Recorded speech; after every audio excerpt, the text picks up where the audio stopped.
Few books in human history have left such a catastrophic mark on the world as Adolf Hitler's Mein Kampf. This wasn't just a memoir or a political manifesto.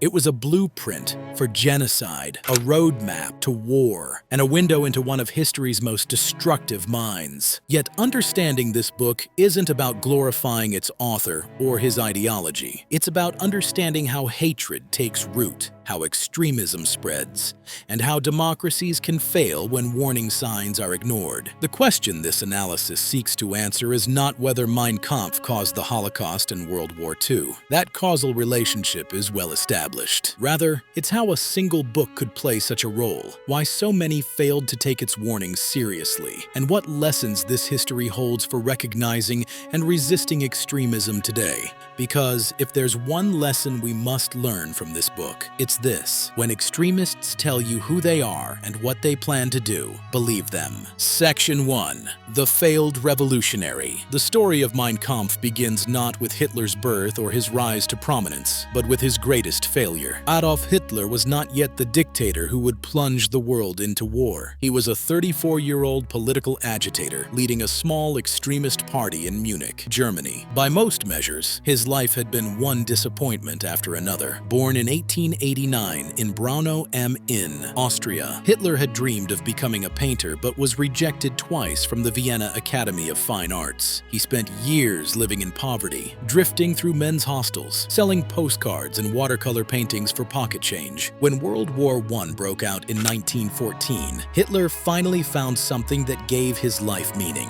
military service. He volunteered for the Bavarian army despite being Austrian, served as a runner carrying messages across the Western Front, was wounded twice, and earned the Iron Cross First Class for bravery, a decoration rarely awarded to a lance corporal. The war gave Hitler purpose, camaraderie, and identity. The German army became his family, the trenches his home. But then came November 1918, and Germany's devastating defeat. Hitler, recovering in a military hospital from temporary blindness caused by a British gas attack, was crushed by the news. Like millions of Germans, he couldn't accept that Germany had lost. He refused to believe that the mighty German army had been defeated on the battlefield. Instead, Hitler fervently embraced the Dolchstoßlegende, or stab in the back myth, the false notion that Germany lost World War I not on the battlefield, but because Jews, communists, and democratic politicians conspired to betray the nation from within. This baseless conspiracy theory became an ideological pillar of Mein Kampf and of Hitler's agenda, blaming Germany's defeat on internal enemies rather than military failings. It underpinned much of what Hitler later wrote and did, providing a scapegoat for Germany's collapse and a focus for his hatred. After the war, Hitler remained in the army because he had nothing else. No career, no money, no family, no prospects. He was just another demobilized soldier in a defeated nation facing economic chaos, political upheaval, and national humiliation under the Treaty of Versailles. Yet it was precisely in this moment of personal and national desperation that Hitler's political career began. In mid-1919, Captain Karl Mayr of the Reichswehr's intelligence unit noticed Hitler's fanatic German nationalism and virulent anti-Semitism, and critically, his gift for oratory. Mayr instructed Hitler to infiltrate the small German Workers' Party. At one party meeting on September 12, 1919, when a speaker suggested Bavarian separatism, Hitler erupted in a spontaneous 15-minute rebuttal. Eyewitnesses recalled that the formerly obscure ex-soldier held the audience in rapt attention. In that moment, Hitler discovered his own extraordinary power as a public speaker, a talent that would propel his political rise. He joined the party officially as member number 555, though the party had started numbering at 500 to seem larger than it actually was. Within months, Hitler wasn't infiltrating the party, he was transforming it. He became its chief propagandist, then its leader as party chairman from July 1921. He changed its name to the Nationalsozialistische Deutsche Arbeiterpartei, the National Socialist German Workers' Party, Party, abbreviated NSDAP, or Nazi Party. He designed and promoted the swastika flag and popularized and institutionalized the raised arm salute within the party. And most importantly, he refined his speaking abilities. Several times a week in Munich's smoke-filled beer halls, Hitler would deliver speeches lasting 2 hours or more. He didn't read from notes, he spoke from emotion, building to crescendos of rage and passion that left audiences exhausted and electrified. He understood crowd psychology instinctively, when to whisper, when to shout, when to pause for effect. He learned to read an audience and give them exactly what they wanted. Someone to blame for their suffering, someone who understood their anger, someone who promised to make Germany great again. Under Hitler's leadership, the Nazi Party swelled from a fringe group to tens of thousands of members within a few years, though exact counts fluctuated during the chaotic early years, and Nazi records were often unreliable. Estimates agree that by the time of the beer hall putsch, party membership had surpassed 50,000. Having grown from roughly 20,000 members in late 1922, Hitler now commanded a private paramilitary force, the brown-shirted Sturmabteilung, or SA, led by his ally, Captain Ernst Röhm, and enjoyed financial support from a few wealthy nationalists who saw him as a bulwark against communism. Elements of the Bavarian establishment even gave tacit support to Hitler's far-right ultranationalist movement. He also drew inspiration from abroad. Benito Mussolini's successful March on Rome in October 1922 stood as a model for taking power by force. The parallel seemed obvious. If Mussolini could take Italy through force, why couldn't Hitler take Germany? On the night of November 8th, he and about 20 armed SA men stormed into the Burger Bräukeller, the citizens' beer cellar, one of Munich's largest beer halls. Interrupting a speech by Bavarian State Commissioner Gustav von Kahr, Hitler fired a pistol into the ceiling and loudly declared, falsely, that a national revolution was underway and that 600 armed troops had the building surrounded.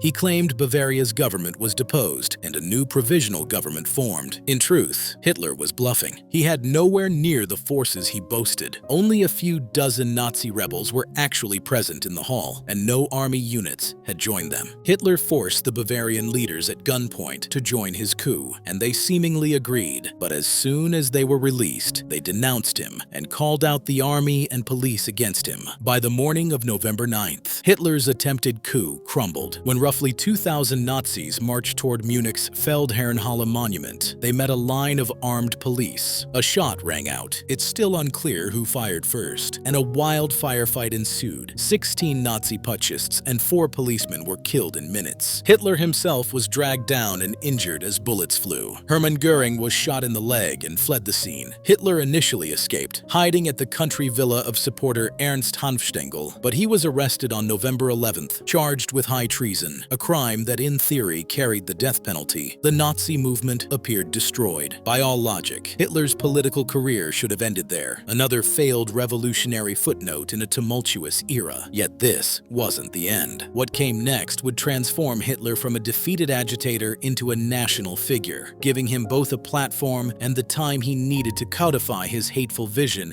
into a book that would change history. Section 2. From Prisoner to Author. Hitler was imprisoned at Landsberg, a fortress-like prison that actually afforded him relative comfort, private room, own clothes, plentiful mail. Yet at first, he fell into despair, facing a possible death sentence for treason. Hitler grew despondent, refused food for days at a time, and even spoke of suicide. In mid-November 1923, he began a hunger strike that lasted about 8 days until authorities threatened force-feeding. Fellow inmate Rudolf Hess and others persuaded him to start eating again. Hitler's weight plummeted and his morale hit rock bottom. He later admitted this was the darkest phase of his life. Hitler's trial for treason opened on February 26, 1924, and it became his stage. The presiding judge, Georg Neithart, was a right-wing nationalist sympathizer who indulged Hitler's lengthy speeches from the dock. A proceeding meant to prosecute a crime instead turned into free publicity for Hitler's ideas. For nearly a month, Hitler held forth about his life story and political worldview in court. German newspapers printed his outbursts verbatim, and some 50 foreign journalists attended, transfixed by the spectacle. Hitler boldly admitted, "I alone bear the responsibility, but I am not a criminal because my aim was purely German," reframing treason as patriotism.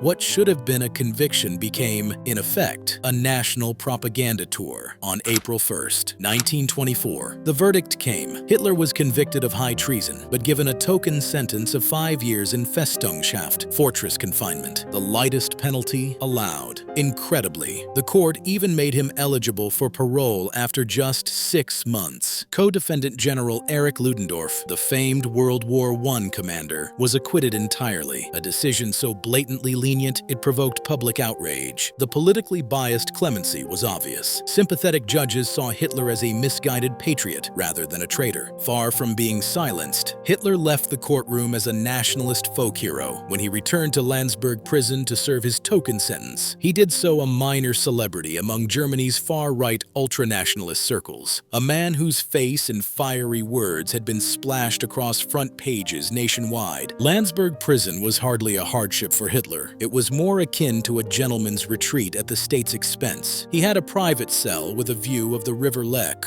wore his own clothes, and received a steady stream of visitors bearing gifts. Prison records show that Hitler had 330 visitors in his 9 months at Landsberg, an astonishing number for an inmate. Admirers ranging from General Ludendorff to Winifred Wagner, Richard Wagner's daughter-in-law, came to pay respects, and wealthy friends like Helene Bechstein kept him well supplied with luxuries. Bechstein even gave Hitler a portable Remington typewriter, a gift of immense consequence. Contrary to later legend, Hitler did not simply dictate Mein Kampf to Rudolf Hess. Recent scholarly research, notably by Othmar Plockinger and Ian Kershaw, confirms Hitler typed large sections of the manuscript himself, packing away late into the night on that typewriter. Surviving drafts and expert analysis prove that the Hitler as dictator to Hess story was a myth propagated for mystique. In reality, Hitler was his own typist for Volume 1 of Mein Kampf. Hitler's allies urged him to write a book during his imprisonment. Nazi Party treasurer Max Amann, formerly Hitler's army sergeant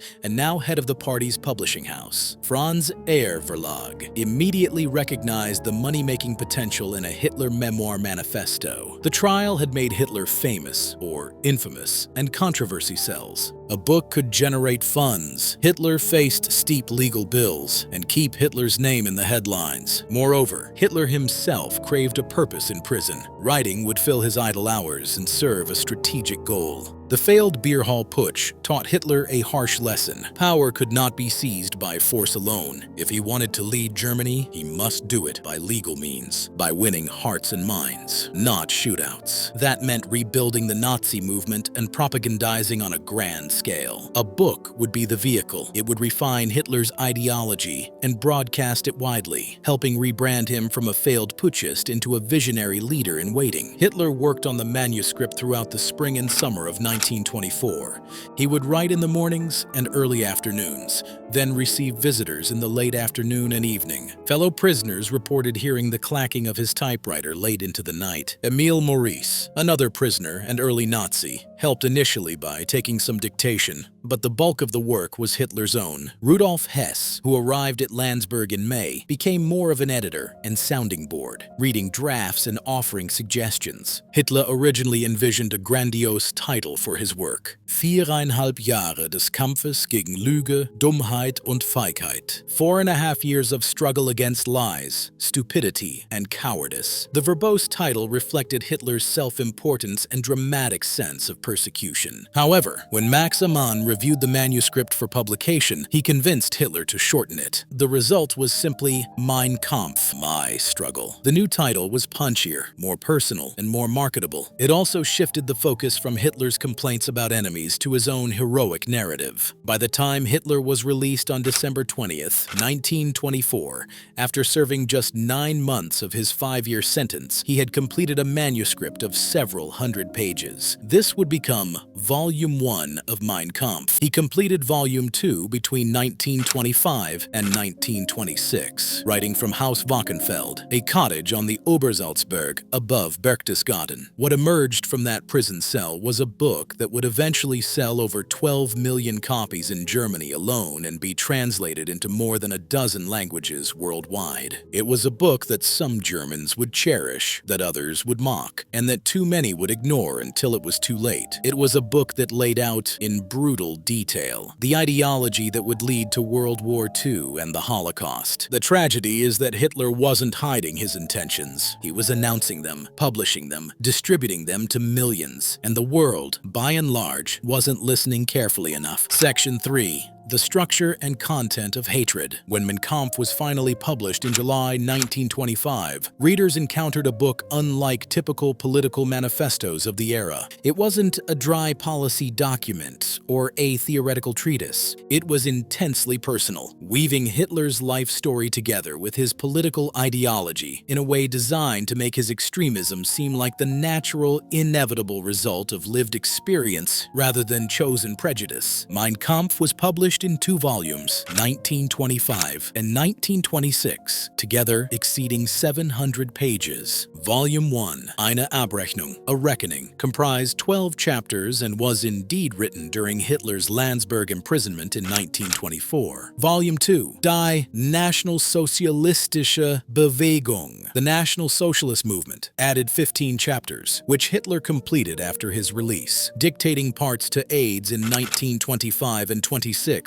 at his Bavarian mountain residence. Both volumes would later be combined and published as a single book. Volume 1 opens with Hitler's childhood in Austria, though what he writes is less autobiography than self-serving myth. Hitler portrays his late father, Alois, as a strict but honorable civil servant, and himself as a striving young man of modest means who sought to better Germany through sheer will. In truth, Alois Hitler's background was troubled. He was born out of wedlock, original surname Schicklgruber, married 3 times, and was an abusive father with a notorious temper, especially toward the young Adolf. Hitler's depiction of his mother Clara as kind and devoted is closer to reality. She died of cancer when Adolf was 18, and he genuinely adored her. But by sanitizing his origins and omitting unpleasant facts, like Alois's violence and Adolf's youthful aimlessness, Hitler crafts an origin story of a self-made patriot, carefully omitting any hint of personal failings or family scandal. When recounting 1908 to 1913 in Vienna, Hitler casts those years as his grand political awakening. He describes encountering the Jewish question in the cosmopolitan city, allegedly realizing through observation and anti-Semitic literature that Jews were a distinct, dangerous race. But Hitler's account is highly selective. He downplays the squalor and failure of his Vienna years. In reality, from 1909 onward, Hitler lived on the margins, often sleeping in a charity men's hostel and scraping by painting postcards and odd jobs. Vienna's official records show he spent time in a homeless shelter and a public dormitory for men. None of those humiliating details appear in Mein Kampf. Instead, Hitler uses Vienna as a narrative device, claiming it's where he was forced to recognize the Jewish threat through his own observations, to retroactively explain the origin of his anti-Semitism. The omission of his destitution is telling. It allows Hitler to frame his hatred as the product of insight, not personal hardship or prejudice. Hitler's use of autobiography is especially insidious because he wraps hateful ideology in personal anecdote. He never bluntly says, "I decided to hate Jews." Instead, he offers a tale of reluctant enlightenment. Through my own observations, I was forced to recognize the Jewish threat. By spinning his anti-Semitism as the outcome of lived experience, Hitler presents his racism as if it were a discovered truth, an objective conclusion any sensible person would reach, rather than admit it's a chosen prejudice. This tactic of authenticating his anti-Semitism by depicting it as the result of a learning process is deliberate. It lends his extremist views a deceptive veneer of credibility,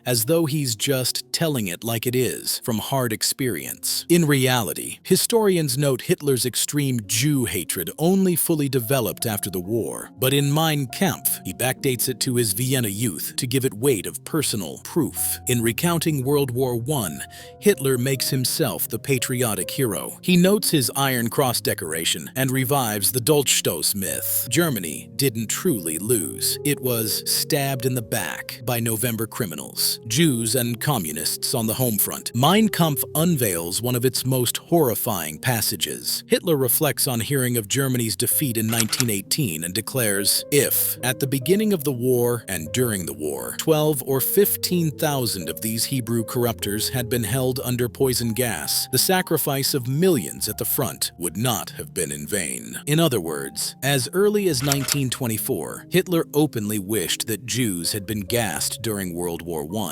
This chilling statement shows that the Holocaust was no accidental, later aberration. Its ideological blueprint was present in Hitler's mind from the start. Historians cite this passage as clear evidence that Hitler was already envisioning mass murder decades before he had the power to carry it out. As Volume 1 progresses, Hitler shifts from personal history to political manifesto. He chronicles joining the German Workers' Party in 1919 and renaming it the National Socialist German Workers' Party, the NSDAP. And he expounds on how he built the Nazi movement's structure and propaganda tactics. These later chapters, 10 through 12 of Volume 1, are overtly political. Hitler lectures on organization, the importance of oratory, and the necessary fight against communists and Jews. Notably, Volume 1 concludes before the 1923 beer hall putsch, which had just occurred when Hitler was writing. Instead of addressing that fiasco, Hitler ends on a triumphant note of destiny, implying his rise is only beginning and fate has chosen him to lead Germany. This deliberate cutoff creates an inevitable victory tone, leaving readers in 1925 with the impression that Hitler's ascent was preordained despite recent events. In reality, he omitted the putsch because it was too fresh and compromising. He preferred to close Volume 1 as if the struggle were ongoing and success assured. Volume 2 of Mein Kampf, published 1926, shifts into full blueprint mode. It's a systematic exposition of Nazi ideology and strategy. Hitler delves into his vision of the future Nazi state, detailing how government should be structured, who belongs and who doesn't, and what Germany's foreign policy should seek. Tellingly, one chapter is titled Ostorientierung oder Ostpolitik, Eastern Orientation or Eastern Policy, in which Hitler bluntly calls for German Lebensraum, living space, in Eastern Europe. He argues that Germany must turn eastward to seize land, primarily from Soviet Russia and its border nations, for colonization. "We stop the endless German movement to the south and west," Hitler writes, "and turn our gaze toward the land in the east. If we speak of soil in Europe today, we can have in mind only Russia and her vassal border states." This explicit call-out of the Soviet Union as Germany's target for expansion, framed as fulfilling Germany's destiny, leaves no doubt that Hitler's foreign policy plan was aggressive conquest. Decades later, when Nazi armies did invade Poland and the USSR, it was exactly in line with the goals Hitler outlined in this 1926 text. Stylistically, Mein Kampf is infamously turgid, full of rambling, repetitive, and hectoring prose. Hitler's writing is undisciplined. Sentences sprawl for half a page, ideas circle back again and again, subtlety is absent. Contemporary critics, even some Nazis, found it tedious and bombastic. But crucially, Hitler's very lack of polish was calculated. He eschewed academic finesse in favor of emotional force. As Britannica notes, the book's style has been rightly deemed repetitious, wandering, illogical, yet skillfully demagogic. The endless repetition of slogans and themes was intentional, a means to hammer ideas into the reader's mind. Hitler himself argued that effective propaganda must focus on only a few points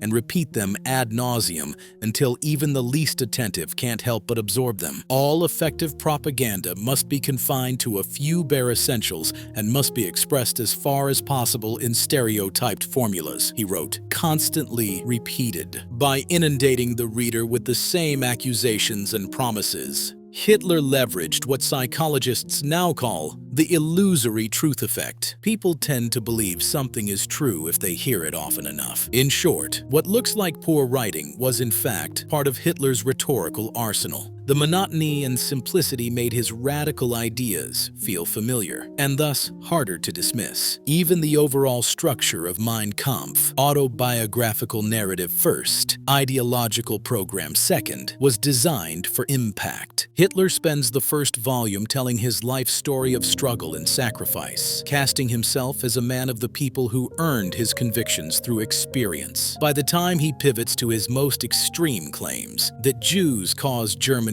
ruin, readers feel they know him and have shared his journey. The radical ideas thus land not as wild rants, but as testimonial truth from a trusted witness. This narrative strategy, blending personal memoir with political manifesto, makes the propaganda far more persuasive. As scholar Albrecht Koszorka observes, Mein Kampf was arranged on two levels. It fed the masses a diet of hatred and scapegoats, while simultaneously initiating loyal followers into Hitler's grand mission. By writing in an intimate, confessional tone about his hardships, then segueing into grand solutions, Hitler forged an emotional bond with readers. He intuitively grasped that emotion trumps logic in mass persuasion. People were more likely to embrace his paranoid conspiracy theories after slogging through his personal testimony of awakening. The evil brilliance of Mein Kampf is exactly this blending of the personal and the political. It doesn't read like a dry platform, but like a heartfelt revelation, which made its poisonous message more credible and potent. The book that emerged was deeply flawed as literature, confused as political philosophy, and absurd as history. But as propaganda, as a tool for building a movement and spreading an ideology,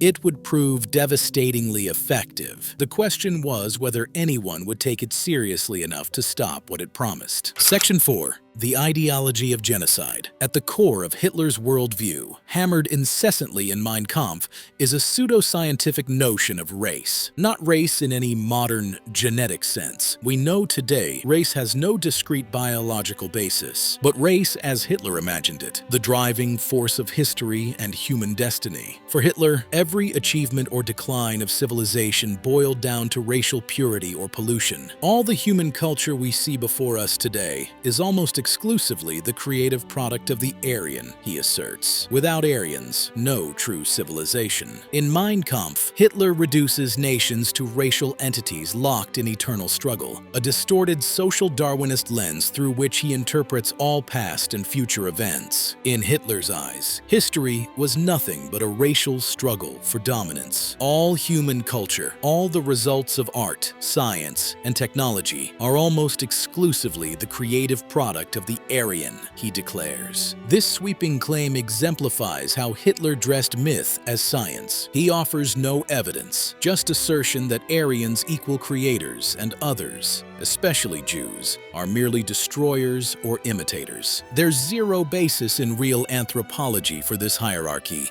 It was racial mythology cloaked in pseudoscientific language even in 1925. For instance, Hitler uses terms like race and blood endlessly, attempting to give his prejudices a biological sheen. In truth, his ideas drew on 19th century racist writers and the discredited gobbledygook of social Darwinism, not objective science. Framing Aryans as the sole bearers of civilization was a propaganda ploy to justify subjugating inferior races, not a factual analysis. Hitler's racial theory ranked humanity in a strict hierarchy. At the summit stood the so-called Aryans. Hitler co-opted that term from linguistics and wildly misused it. Originally, Aryan meant the Indo-Iranian language family, not a Nordic master race. In Hitler's lexicon, Aryans equal Germanic peoples, especially those with purported Nordic traits. Blonde, blue-eyed, and so on. He credited these Aryans as the only truly creative race, the source of all high culture, science, and progress. Every accomplishment of civilization, Hitler asserted, inherited stemmed from Aryan blood, and when Aryans mixed with other races, culture decayed. This foundational claim underpinned the Nazi idea that Germans had a natural right to rule others. Below the Herrenvolk, master Aryans, Hitler arrayed the rest of humanity in descending order of Wertigkeit, value. He considered the ethnic groups of Eastern Europe, Slavs such as Poles, Czechs, Ukrainians, Russians, as racially inferior Untermenschen, subhumans, destined to serve or die under German dominion. In Mein Kampf, he insinuates that Slavs can achieve nothing without German leadership, calling them an inferior race whose states were built by Germanic blood. Non-European races, Black Africans, Indians, Chinese, and others receive comparatively little mention, but Hitler's few references to them, for example,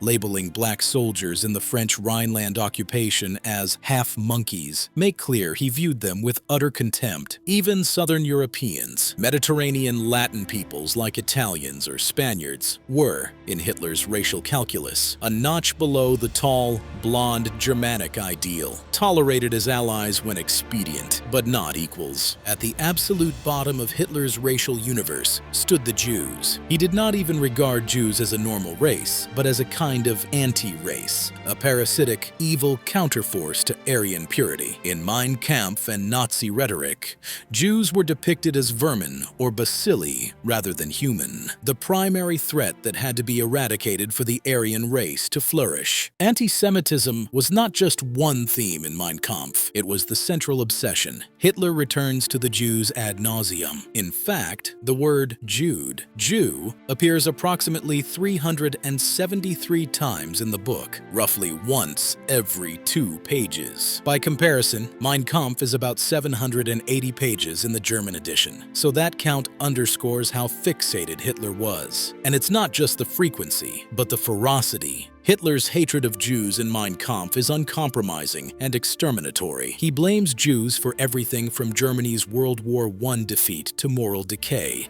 describing them as parasites and vermin bent on world domination. The vitriol is so extreme that even at the time, some reviewers were alarmed, but many readers, tragically, did not take Hitler's most violent words literally. In hindsight, every page dripping with anti-Semitic venom confirms that annihilating the Jews was always Hitler's ultimate goal, not a later wartime improvisation. Of course, Hitler did not create anti-Semitism from scratch. He drew on a long, ugly European tradition. Medieval Christian anti-Semitism demonized Jews as Christ killers, and the 19th century had added new pseudo-scientific twists. Thinkers like Arthur de Gobineau and Houston S. Chamberlain recast Jews as a biological race inherently at odds with Aryans. Hitler eagerly absorbed these ideas. He took every old anti-Jewish trope, religious, economic, racial, and fused them into a single apocalyptic conspiracy theory. In Mein Kampf, Jews are not just another inferior ethnicity. They are depicted as an actively malignant force, the personification of the devil as the symbol of all evil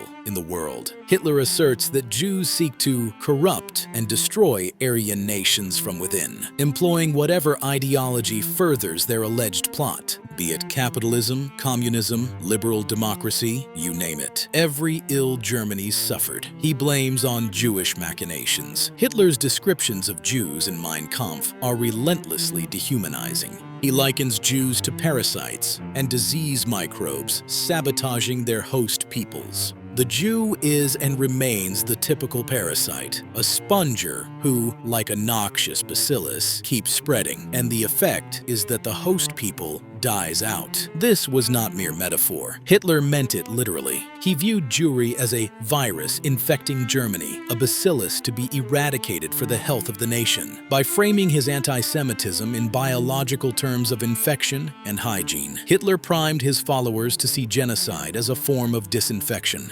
Indeed, the Nazi regime would later justify the Holocaust using the language of public health, calling Jews a plague or poison to be cleansed. The poisonous rhetoric in Mein Kampf laid the groundwork for that ultimate horror. Crucially, Hitler folded his fanatical anti-Semitism into the narrative of Germany's defeat in World War I. He fully embraced the Dolchstoßlegende, stab-in-the-back myth, accusing Jews of betraying Germany from within in 1918. For Hitler, this wasn't a convenient political lie. It was a core conviction. Recall the earlier quote about gassing 15,000 Jews to avenge World War I. That passage was no offhand hyperbole or transient rage.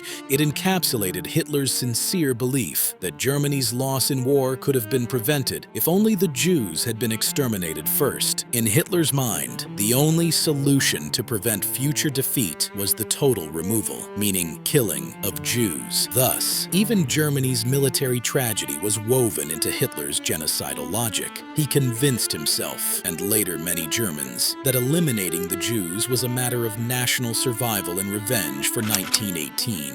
This shows that Hitler's genocidal intent was present well before he gained power, springing directly from his interpretation of history and betrayal. Beyond anti-Semitism, Hitler's ideology contained several other crucial elements that would shape Nazi policy and ultimately lead to World War. The first was extreme nationalism. Hitler believed Germany was the greatest nation on earth, destined to dominate Europe and perhaps the world. He was consumed with rage about the Treaty of Versailles, which had ended World War I by stripping Germany of territory, limiting its military to 100,000 men, banning it from having an air force or submarines, and imposing harsh reparation payments. Hitler saw this treaty as a humiliation that had to be avenged, a diktat imposed on Germany at gunpoint that no true German could accept. The second crucial element was Lebensraum, living space. Hitler argued that Germany's growing population needed more territory to sustain itself, that the nation was overcrowded, that Germans needed land to farm and settle. Where would this territory come from? Hitler was explicit: the East. He targeted the Slavic lands of Poland, Ukraine,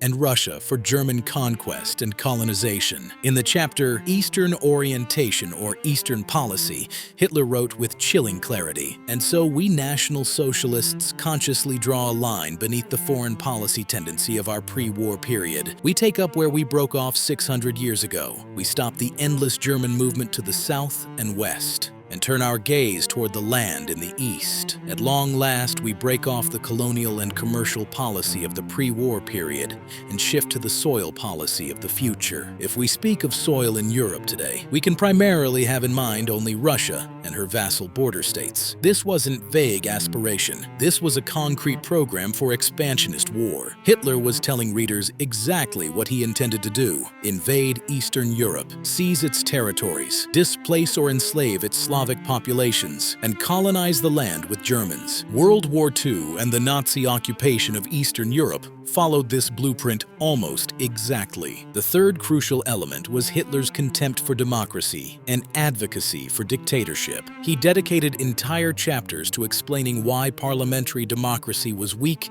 inefficient, and doomed to fail. He argued that democracy gave power to the masses, who were stupid and easily manipulated. What nations needed, Hitler insisted, was authoritarian leadership, a single strong man who could make decisions quickly and impose his will without debate, compromise, or opposition. Hitler wrote, "The parliamentary principle of majority rule sins against the basic aristocratic principle of nature." He saw democracy as contrary to natural law, where the strong should dominate the weak, where exceptional individuals should rule the masses. Democracy led to endless discussion and compromise. Dictatorship led to decisive action. Hitler also praised violence and militarism. He saw war not as a tragedy to be avoided, but as a natural and necessary part of human existence. War tested nations and strengthened races. Pacifism was weakness, a sign of racial degeneration. The strong had the right and duty to dominate the weak.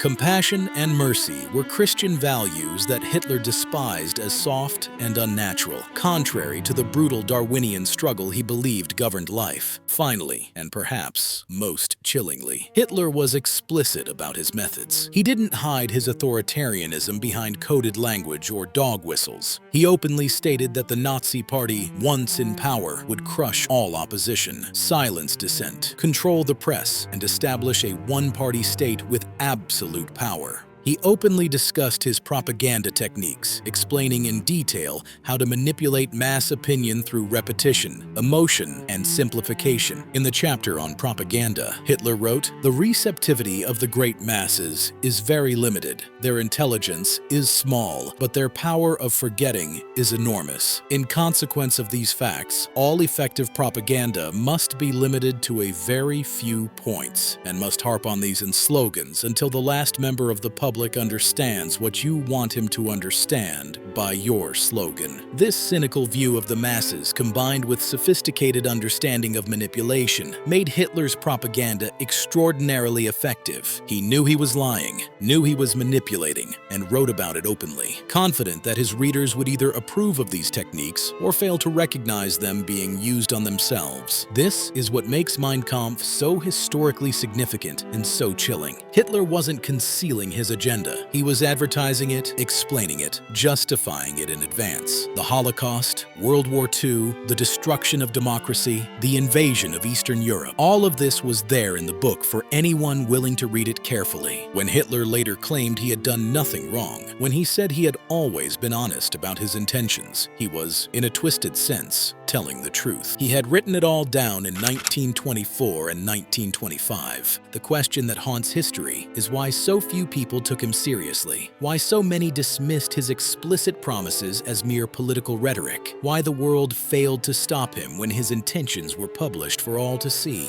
Understanding that failure is essential to understanding how Mein Kampf functioned, not just as a book, but as a warning that went unheeded. Section 5. The Rhetoric of Extremism. Understanding what Hitler said in Mein Kampf is crucial, but equally important is understanding how he said it. The rhetorical techniques and propaganda methods that made his extremism appealing to millions. Mein Kampf is a masterclass in extremist rhetoric, and these methods remain disturbingly relevant because they continue to be employed by demagogues and extremist movements across the political spectrum today. The first technique was what has become known as the big lie. Remarkably, Hitler discussed this concept explicitly in Mein Kampf, though he ironically described it as a supposed Jewish tactic, even as he employed it himself. The concept itself long predated Hitler, but he articulated and practiced it at unprecedented scale. He wrote, "In the big lie, there is always a certain force of credibility, because the broad masses of a nation are always more easily corrupted in the deeper strata of their emotional nature than consciously or voluntarily, and thus, in the primitive simplicity of their minds, they more readily fall victims to the big lie than the small lie, since they themselves often tell small lies in little matters, but would be ashamed to resort to large-scale falsehoods. It would never come into their heads to fabricate colossal untruths, and they would not believe that others could have the impudence to distort the truth so infamously. This psychological insight, turned to evil purposes, reveals deep understanding of human nature. Outrageous lies are often more believable than small ones because people can't imagine anyone would distort truth so completely. Hitler's conspiracy theories about Jews controlling the world, about Germany being betrayed rather than defeated, about communism and capitalism both being Jewish plots. These were so vast, so all-encompassing,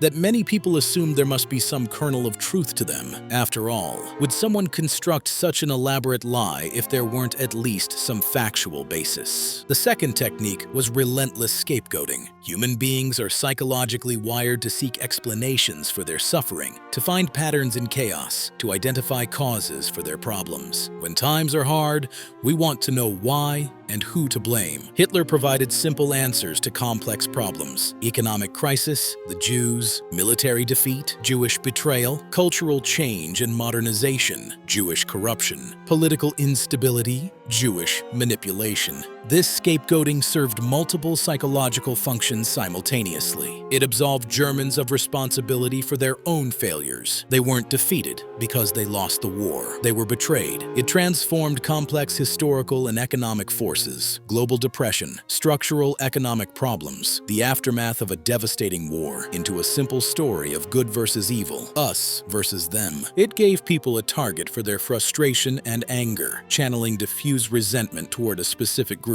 and it created a sense of shared victimhood that bound Hitler's followers together into a community united by their perceived enemies. But not everything Hitler complained about was fabricated. The third technique was exploiting legitimate grievances while offering extremist solutions. This is crucial to understand. The Treaty of Versailles was genuinely harsh, stripping Germany of territory and colonies, limiting its military, and imposing heavy reparation payments that contributed to economic instability. The Weimar Republic was genuinely dysfunctional, plagued by political violence from both left and right, unable to solve the economic crisis, and viewed by many Germans as illegitimate from its birth. Many Germans genuinely felt humiliated by their defeat in World War I and angry about their economic suffering in the 1920s. Hitler's technique was to start from these real problems and then offer extremist solutions. Yes, the Treaty of Versailles was harsh, but the solution wasn't renegotiation or gradual revision, but total rejection and military revenge. The economy was struggling, but the solution wasn't reform or new policies, but blaming Jewish bankers and seizing Jewish property. Political violence was destabilizing, but the solution wasn't strengthening democracy, but destroying it and establishing dictatorship. This mixing of legitimate grievances with extremist responses is a hallmark of demagoguery across history and geography. It makes the extreme seem reasonable, the radical seem like common sense, the unthinkable seem like the only logical solution. The fourth technique was strategic repetition. The same phrases, the same accusations, the same arguments appear over and over throughout Mein Kampf. Some critics mocked this as poor writing and sloppy editing, but Hitler knew exactly what he was doing, and he explained it explicitly in his chapter on propaganda. The art of propaganda lies in understanding the emotional ideas of the great masses and finding, through a psychologically correct form, the way to the attention and thence to the heart of the broad masses. The receptivity of the great masses is very limited. Their intelligence is small, but their power of forgetting is enormous. In consequence of these facts, all effective propaganda must be limited to a very few points and must harp on these in slogans until the last member of the public understands. Repetition bypasses critical thinking. When you hear something once, you evaluate it consciously. When you hear it 100 times, it starts to feel true simply through familiarity, through what psychologists call the mere exposure effect or illusory truth effect. Modern advertising understands this principle. So did Hitler, and he applied it systematically. The fifth technique was positioning himself as a truth teller, willing to say what others wouldn't, to break through the lies of the establishment. Hitler claimed to speak forbidden truths, to challenge the comfortable consensus of the elite, to break through the propaganda of the mainstream media. He presented his extremism not as extremism, but as honesty, as the courage to face reality rather than hide behind pleasant fictions. This pose of the brave truth teller is powerfully appealing, especially to people who feel voiceless, dismissed, or looked down upon by mainstream politics and culture. If everyone says Hitler is wrong, and Hitler says everyone is lying to protect their power, some people will be drawn to him precisely because he's transgressive, because he's willing to tell it like it is, because he seems authentic compared to carefully scripted professional politicians. The sixth technique was appeal to emotion over reason. Mein Kampf is not an intellectual work despite its length and ambition. It's an emotional one. Hitler wanted readers to feel anger at Germany's enemies, to feel pride in German greatness, to feel fear of racial contamination and foreign threats, to feel resentment at their suffering. He understood that people make political decisions based far more on emotion than on rational analysis of policy details or evidence. Hitler explicitly acknowledged this in his propaganda chapter. The receptivity of the great masses is very limited. Their intelligence is small. The most brilliant propagandist technique will yield no success unless one fundamental principle is borne in mind constantly.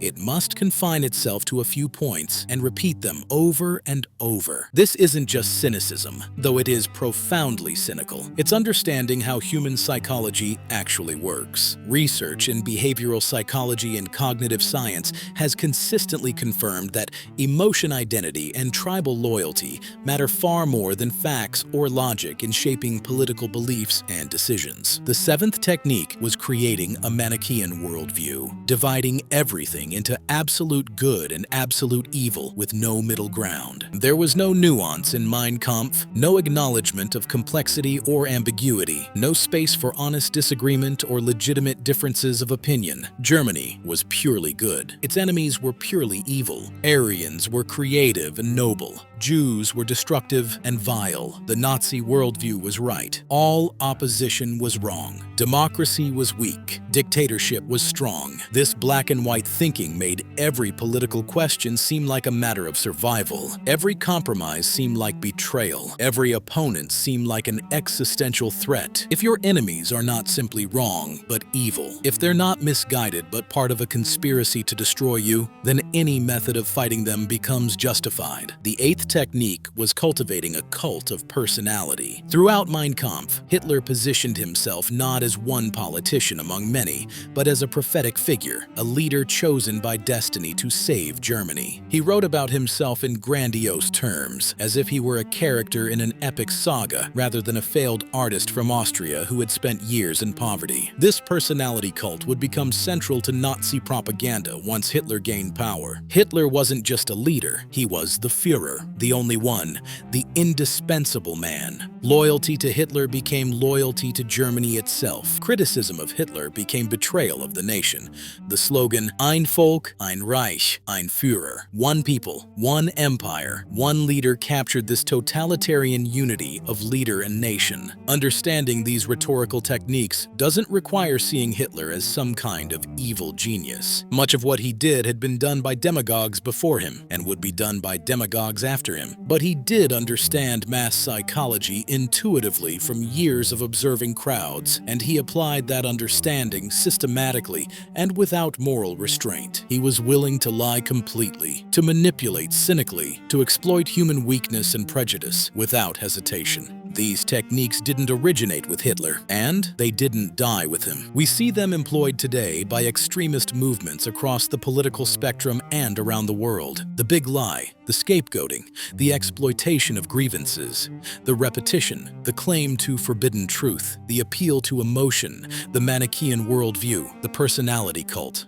The specific content changes, different scapegoats, different enemies, different promised utopias, but the patterns remain remarkably consistent. Recognizing these patterns is the first step toward resisting them. Extremism doesn't announce itself honestly. It presents itself as common sense, as brave truth-telling, as the solution to real problems. Only by understanding how extremist rhetoric works, how it manipulates, how it exploits, how it appeals, can we develop psychological immunity to it. This is why studying Mein Kampf matters. Not to admire Hitler's techniques, but to learn to recognize them when they appear in new forms, new contexts, new movements. Section 6. The Book That Nobody Read. When Volume 1 of Mein Kampf finally reached bookstores on July 18, 1925, the publisher, Max Amann, had prepared an aggressive marketing campaign. Advertisements appeared in right-wing newspapers across Germany.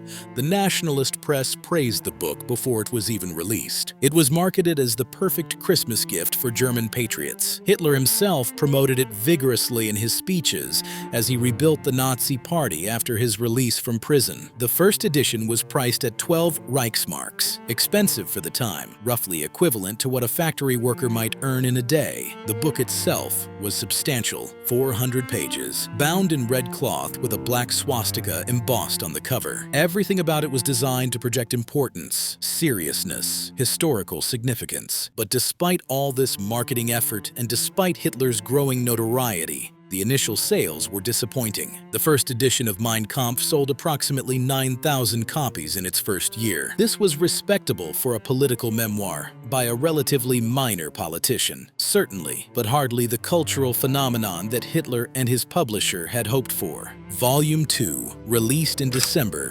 1926, sold even fewer copies initially, fewer than 2,000 in its first year. The problem was straightforward. Mein Kampf was difficult difficult and tedious to read. At over 700 pages combined with dense prose, endless repetition, and meandering structure, many readers found it nearly impossible to finish. One early reader described it as a hodgepodge of ideas, a kind of volcanic explosion that isn't completely under control. Even sympathetic reviewers noted its poor writing quality. The conservative Völkischer Beobachter, People's Observer, the Nazi Party's own newspaper, praised Hitler's ideas while diplomatically noting that the book requires sustained attention from the reader. More damning were reviews from centrist and left-wing publications. The liberal Frankfurter Zeitung wrote, "Hitler is a political agitator who doesn't understand the world. His ideas come from a twisted mind." The Social Democratic press denounced the book's racism and violent rhetoric, calling it dangerous nonsense from a failed revolutionary. But these negative reviews probably helped as much as hurt. They kept Hitler's name in the news and gave him opportunities to play the victim, claiming he was being persecuted by the Jewish-controlled press for telling uncomfortable truths. There was another problem. Some readers likely expected a revealing account of the 1923 coup or Hitler's prison experience, but instead found a dense ideological treatise that disappointed many. The expectation had been too high. People expected sensational stories and got a political manifesto.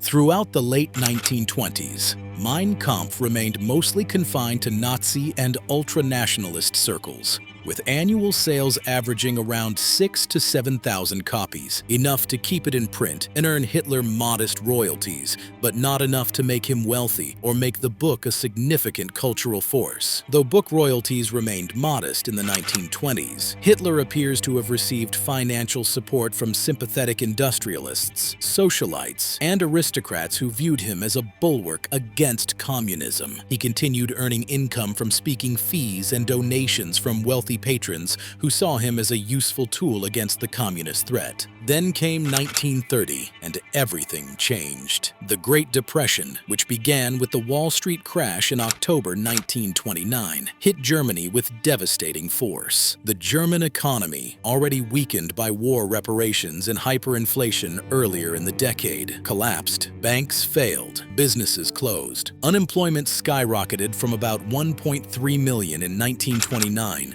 to over 4 million by 1931, and it would eventually reach 6 million, roughly 30% of the workforce. The Weimar Republic's fragile political stability shattered as extremist parties on both left and right gained ground at the expense of democratic centrist parties. In the September 1930 Reichstag elections, the Nazi Party achieved a stunning breakthrough, going from 12 seats and 2.6% of the vote in 1928 to 107 seats and 18.3% of the vote. They had become the second largest party in Germany overnight. Suddenly, Hitler wasn't a fringe agitator anymore. He was a major political figure who might actually come to power. And suddenly, everyone wanted to know what this man thought, what he believed, what he planned to do. Sales of Mein Kampf exploded. In 1930 alone, 54,000 copies were sold, more than in the previous 5 years combined. In 1931, sales reached 50,000. By 1932, with Hitler running for president and the Nazi Party becoming the largest party in Germany with 37% of the vote, annual sales exceeded 90,000 copies. The book that almost nobody had wanted to read in 1925 was now flying off the shelves, appearing in bookstore windows across Germany, being discussed in newspapers and debated in beer halls. But here's the crucial question that historians continue to debate. Were people actually reading it? Or were they just buying it as a political statement, as a symbol of support for Hitler and the Nazi movement? The evidence strongly suggests that while many Germans purchased Mein Kampf, far fewer actually read it carefully or even attempted to read it at all. Surveys after the war and personal testimonies suggest most Germans owned it, but rarely read beyond the first chapters. The book's dense prose and lack of narrative discouraged deep engagement. Most Germans who purchased Mein Kampf in the early 1930s treated it as a political symbol or required bookshelf item rather rather than a book to be read. The book's reputation as difficult and boring persisted despite its commercial success. Many buyers seem to have treated it more as a symbol than as a text to study seriously. It was the kind of book you put on your shelf where visitors could see it, demonstrating your loyalty to the Nazi movement, not the kind of book you necessarily worked through from cover to cover. This pattern of owning Mein Kampf without reading it would continue and intensify after Hitler came to power in 1933.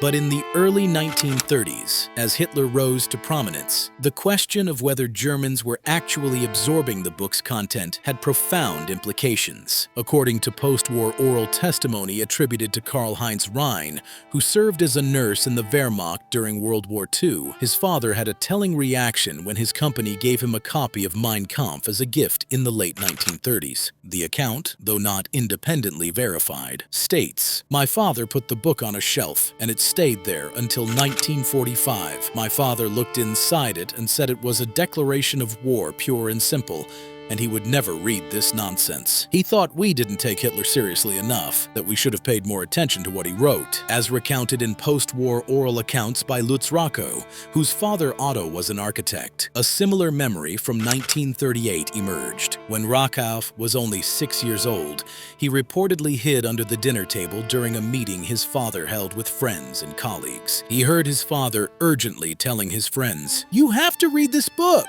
Read Mein Kampf! Everything the Nazis are going to do is written there." Rakov recalled his father's growing alarm as he realized that Hitler was actually implementing the program outlined in the book, whether Germans read the book carefully or not. Its ideas were penetrating German society through other channels. Excerpts were read on the radio. Teachers taught from it in schools. Nazi propaganda endlessly repeated its themes through films, posters, rallies, and speeches. The anti-Semitism, the nationalism, the worship of the Führer, the contempt for democracy, the glorification of war. These ideas became the background noise of German life, normalized through constant repetition, and Hitler began implementing his program with systematic determination, proving that those few who did read the book carefully had understood exactly what was coming. As Section 7, the world ignores the warning. While Germans were beginning to pay attention to Mein Kampf in the early 1930s, the international community largely ignored it. This represents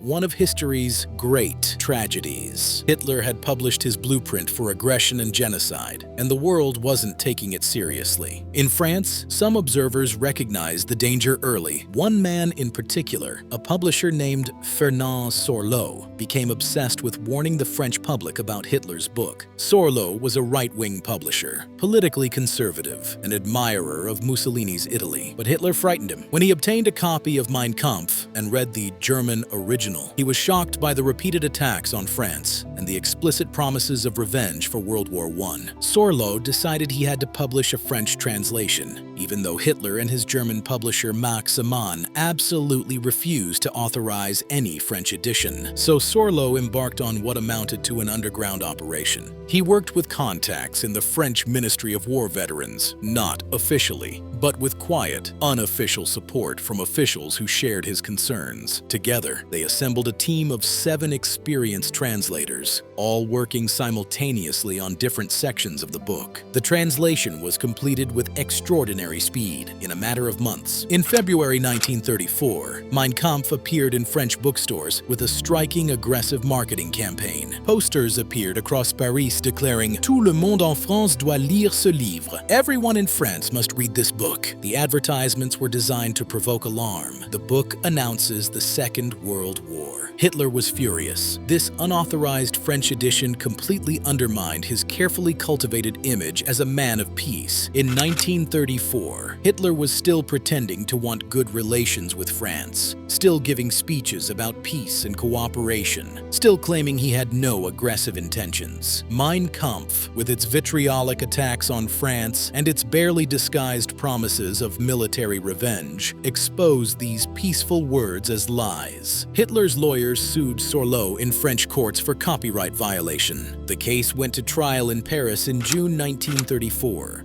Hitler's legal team argued that the publisher had violated German copyright law and that international copyright conventions required France to respect German intellectual property rights. Sorlot's lawyers countered that the French people had a right to know what Hitler was planning, that public safety outweighed copyright concerns, that warning of potential war was more important than protecting an author's commercial interests. On June 18, 1934, the French Commercial Court delivered a verdict that shocked Sorlot and his supporters. They ruled in favor of Hitler. The unauthorized French edition was banned. Sorlot was ordered to stop selling the book and destroy existing copies, with a fine of 100 francs for each violation. Sorlot, however, proved resourceful. He found loopholes in the court order. He released abridged versions that technically qualified as different works not covered by the court's ruling. He produced volumes of excerpts and selected passages. He worked with sympathetic police officials who would tip him off before raids, allowing him to move stock to safe locations. Between 1934 and 1939, despite the court ban, Sorlot managed to distribute thousands of copies of Mein Kampf in France. Yet even this heroic effort failed to wake up the French political and military establishment. The book didn't alarm France's decision-makers. Why not? The reasons are complex but revealing. First, many simply couldn't believe Hitler meant what he wrote because it seemed too extreme, too insane. Surely this was just political rhetoric meant to fire up his nationalist base, not an actual plan of action. Politicians say extreme things all the time during campaigns. It doesn't mean they'll actually implement them once in office. This was the standard assumption. Second, Hitler's public statements consistently contradicted his book. Throughout the 1930s, Hitler gave speeches emphasizing peace, calling for Franco-German cooperation, insisting he had no territorial ambitions beyond uniting German-speaking peoples. In November 1933, Hitler gave his first interview to a French journalist, Fernand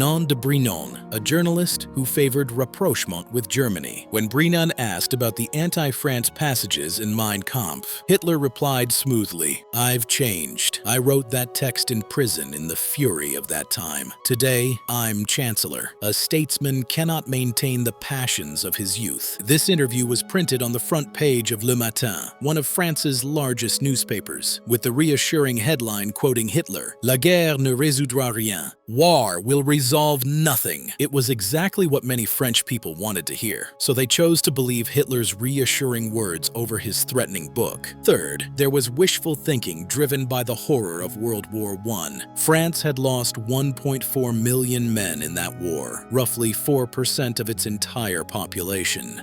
An entire generation had been devastated. The battlefields of Verdun and the Somme were still scarred landscapes of death. The psychological trauma was immense. The idea of another war with Germany was unbearable, so French leaders convinced themselves it couldn't happen, that Hitler would moderate, that conflict could be avoided through diplomacy and reasonable compromise. The story was similar in Britain. An English translation of Mein Kampf appeared in October 1933, published by Hurst and Blackett, but this edition was heavily abridged and edited, cutting roughly 40 to 50% of the original text and sanitizing anti-British passages under Nazi supervision. Most significantly, passages about British imperialism being in decline and about Germany's need to challenge British naval power were removed or toned down. British readers got a sanitized version that downplayed Hitler's aggressive intentions toward Britain. One British politician did take Mein Kampf seriously: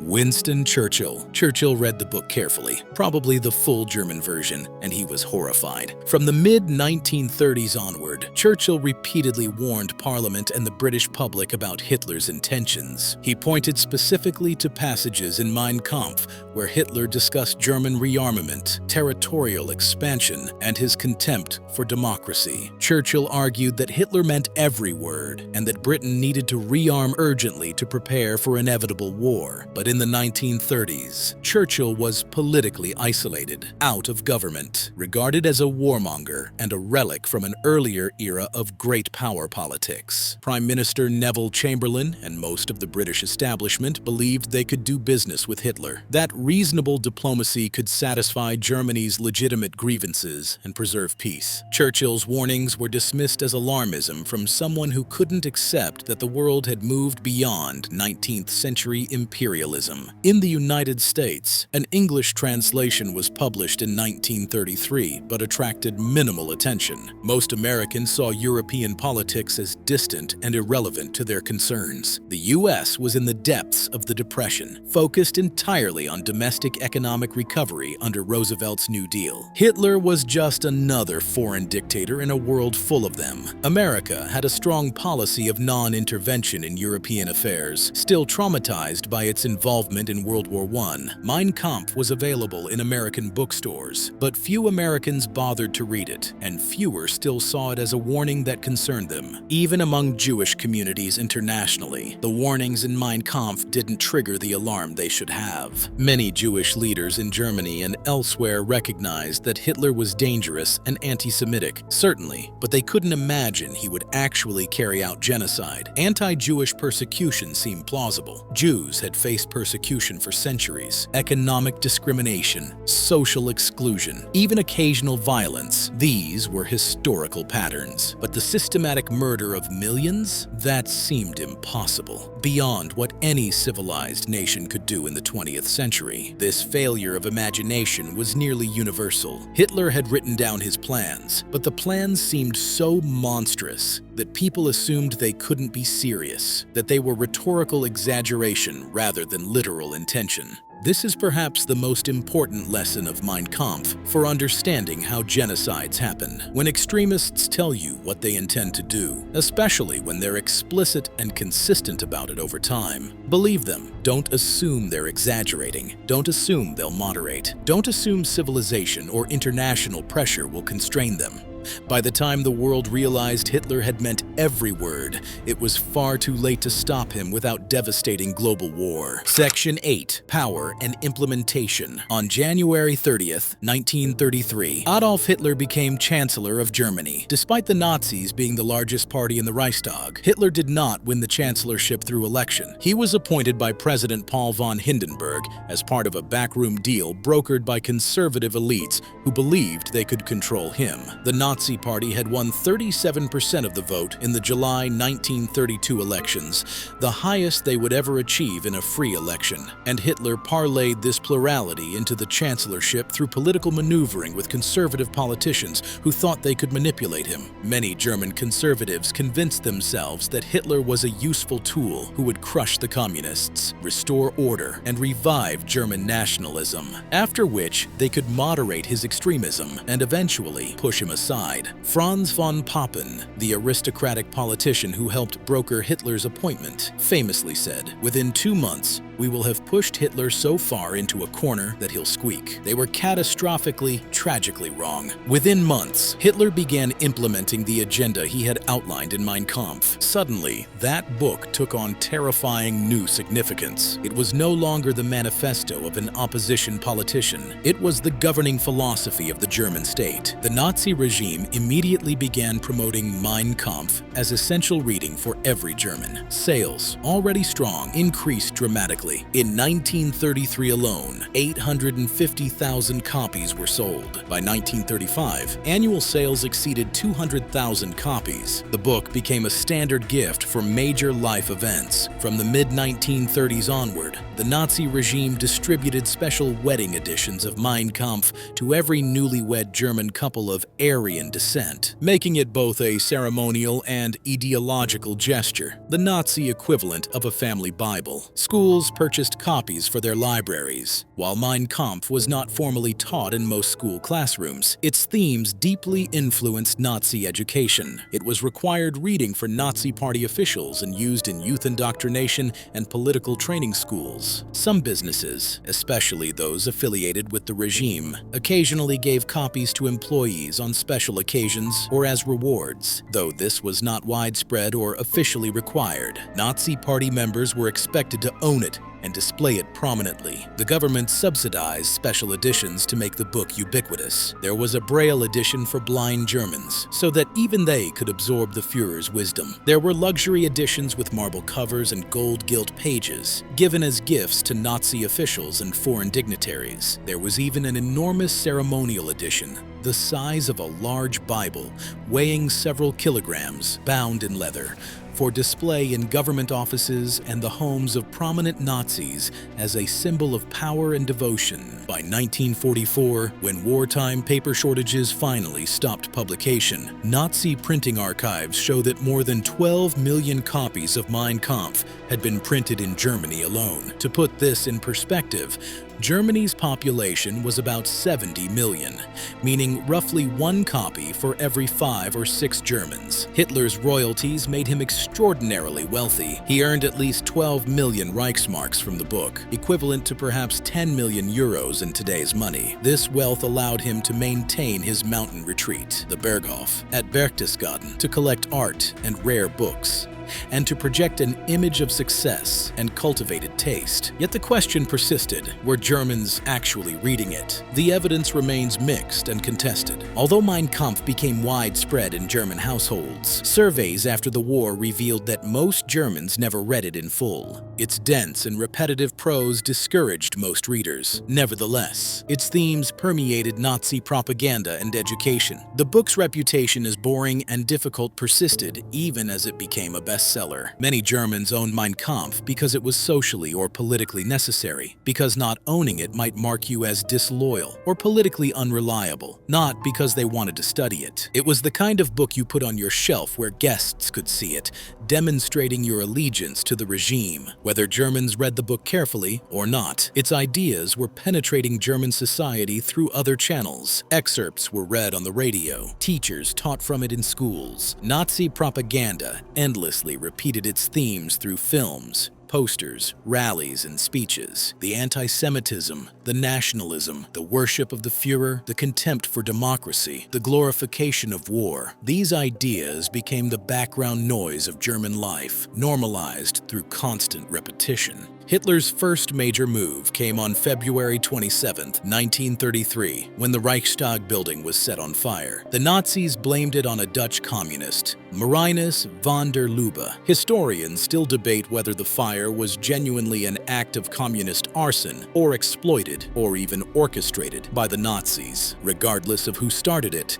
Hitler used this as justification to push through the Reichstag fire decree, suspending civil liberties. Then came the Enabling Act. On March 23, 1933, the Reichstag passed this law, granting Hitler dictatorial powers. The vote was conducted under intense Nazi intimidation. SS troops surrounded the chamber, and communist deputies had already been arrested, making opposition impossible. This single piece of legislation effectively destroyed German democracy. Hitler could now rule by decree without parliamentary approval or constitutional constraints. The destruction of democracy proceeded with breathtaking speed. By July 14, 1933, the Nazi Party had become the sole legal party in Germany, following the passage of a law that banned all political competition. Labor unions were destroyed and replaced by the Nazi-controlled German Labor Front. The press was brought under state control through Goebbels' Ministry of Propaganda.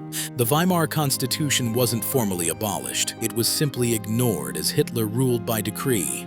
The anti-Semitism in Mein Kampf translated directly into policy. In 1933, the regime organized a nationwide boycott of Jewish businesses, with SA stormtroopers standing guard outside shops with signs reading, Deutsche, wehrt euch, kauft nicht bei Juden. Germans, defend yourselves, don't buy from Jews. Later that year, the law for the restoration of the professional civil service expelled Jews from government positions. Jews were progressively barred from practicing law, medicine, and journalism. In 1935, the Nuremberg laws stripped Jews of German citizenship, classified them as subjects rather than citizens, and banned marriage and sexual relations between Jews and Germans. Hitler had written in Mein Kampf about the danger of racial mixing and the need to preserve Aryan blood purity. Now these ideas were law. In November 1938 came Kristallnacht, the Night of Broken Glass, a massive pogrom orchestrated by the Nazi regime. Across Germany and Austria, Nazi paramilitary forces and civilians destroyed over 7,000 Jewish businesses, burned more than 1,000 synagogues, killed at least 91 Jews, and arrested approximately 30,000 Jewish men. children, sending them to concentration camps. The dehumanization Hitler had promoted in Mein Kampf was becoming state-sponsored violence. The propaganda techniques Hitler had outlined in Mein Kampf became the basis for the most sophisticated propaganda apparatus ever created. Joseph Goebbels, appointed Minister of Propaganda and Public Enlightenment, applied Hitler's theories systematically. The regime staged massive rallies like the annual Nuremberg Party Congresses,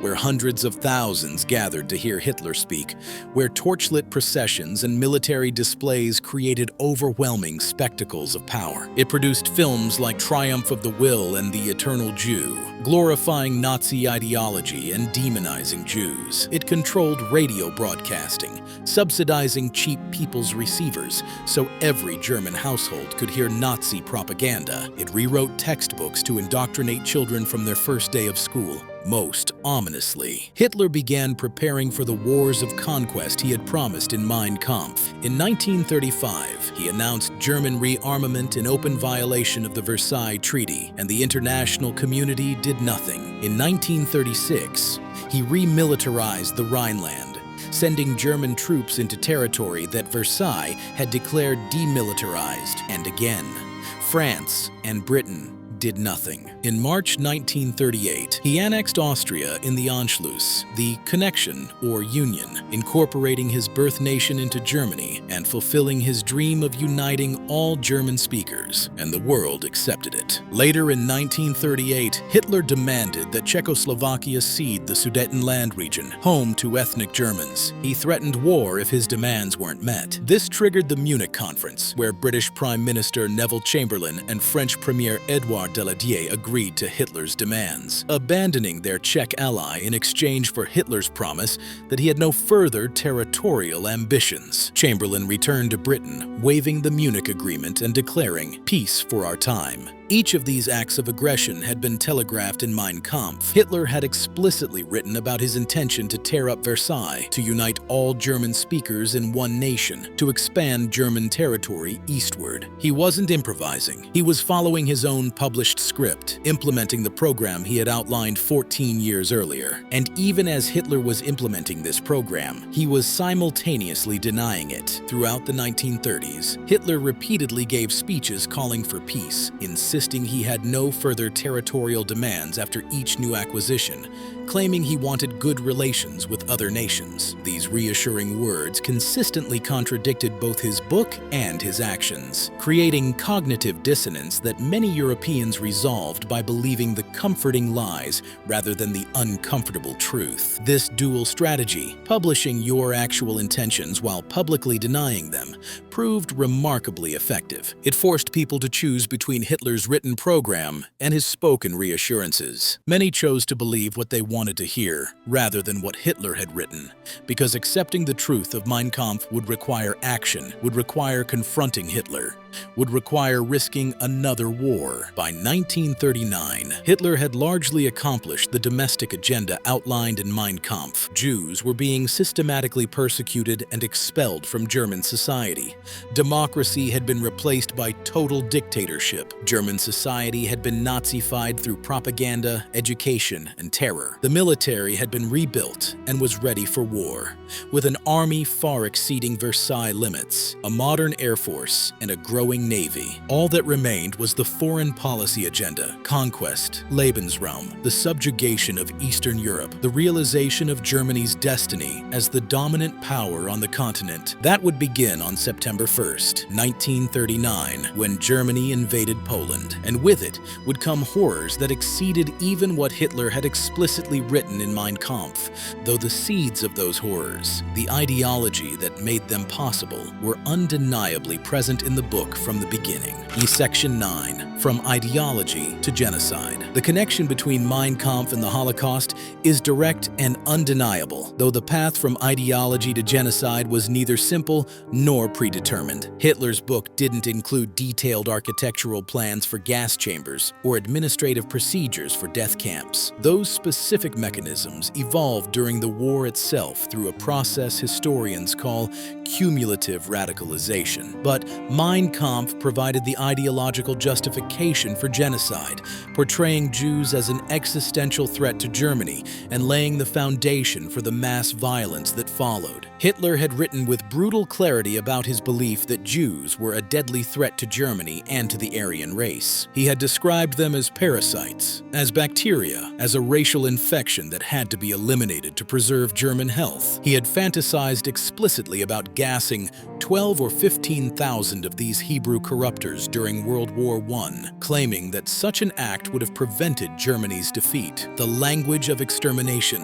of biological threat, of necessary elimination, this was woven throughout the book. When the Nazi regime began implementing anti-Jewish policies after 1933, they were following the logic Hitler had established. The process was gradual but relentless, each step making the next seem more acceptable, more inevitable. First came legal discrimination. Jews were excluded from civil service positions starting in April 1933 with the law for the restoration of the professional civil service. They were banned from practicing law, from working as doctors in state hospitals, from teaching in universities, from working as journalists for mainstream publications. Then came the Nuremberg Laws of September 1935, which stripped Jews of German citizenship and classified them legally as subjects rather than citizens. The laws prohibited marriage and sexual relations between Jews and Germans, criminalizing what the Nazis called racial defilement or Rassenschande. These weren't just discriminatory laws. They were the legal implementation of Hitler's racial ideology from Mein Kampf, his obsession with maintaining blood purity and preventing racial mixing. Economic persecution followed. Jewish businesses were marked, boycotted, and eventually Aryanized, forcibly sold to non-Jews at a fraction of their value, or simply confiscated. Jewish property was registered, then seized. Jews were progressively excluded from German economic life, pushed into poverty, made economically vulnerable and dependent. The systematic theft of Jewish wealth would eventually help finance the Nazi war machine. Then came Kristallnacht, the Night of Broken Glass. On November 9th and 10th, 1938, this massive pogrom destroyed over 7,000 Jewish businesses, burned more than 1,000 synagogues across Germany and Austria, killed at least 91 Jews outright, and resulted in the arrest of approximately 30,000 Jewish men who were sent to concentration camps at Dachau, Buchenwald, and Sachsenhausen. The international community expressed shock and horror, but no nation opened its doors to Jewish refugees. No government took action to stop Germany or punish it for the violence. The war that began on September 1st, 1939, with Germany's invasion of Poland, dramatically escalated the persecution. Poland had Europe's largest Jewish population, over 3 million people, about 10% of the country's total population. The Nazis immediately began concentrating Jews in urban ghettos, particularly in Warsaw and Lodz. These ghettos were sealed districts where Jews were confined with inadequate food, water, medicine, and sanitation. In overcrowded ghettos like Warsaw and Łódź, starvation, disease, and exposure killed hundreds of thousands of Jews even before deportations began. For example, approximately 100,000 Jews died in Warsaw and approximately 45,000 in Łódź by mid-1942. The invasion of the Soviet Union on June 22, 1941, Operation Barbarossa, brought a new level of systematic mass murder. Following the Wehrmacht came special mobile killing units called Einsatzgruppen, task forces whose explicit purpose was to murder Jews, Roma, communist officials, and other groups the Nazis deemed enemies. These units, often with the support and participation of regular army units and local collaborators, would enter villages and towns, round up Jewish populations, march them to nearby forests or ravines, and shoot them en masse. The Einsatzgruppen murdered approximately 1.5 million Jews, along with hundreds of thousands of others, in these mass shooting operations across Eastern Europe and the Soviet Union. At Babi Yar near Kiev in late September 1941, over 33,000 Jews were murdered in just 2 days. their bodies dumped into a ravine. At Rumbula in Latvia in late November and early December 1941, approximately 25,000 Jews from the Riga ghetto were shot. At Panari near Vilnius, at least 70,000 people, mostly Jews, were murdered between 1941 and 1944. The killing was so extensive, so systematic, and so public that it became impossible for anyone to claim they didn't know what was happening. German soldiers wrote home about the massacres. They took photographs. Local populations witnessed the killings or heard the gunshots. The murder of European Jewry was not a secret operation. It was carried out in full view of thousands of participants and witnesses. Yet mass shootings, while horrifically effective, presented problems for the Nazi leadership. They were inefficient, requiring large numbers of personnel and bullets. They were psychologically difficult even for hardened killers. Many Einsatzgruppen members suffered psychological breakdowns from the relentless killing, and they were too visible, too obviously what they were: mass murder. So the Nazis sought what they euphemistically called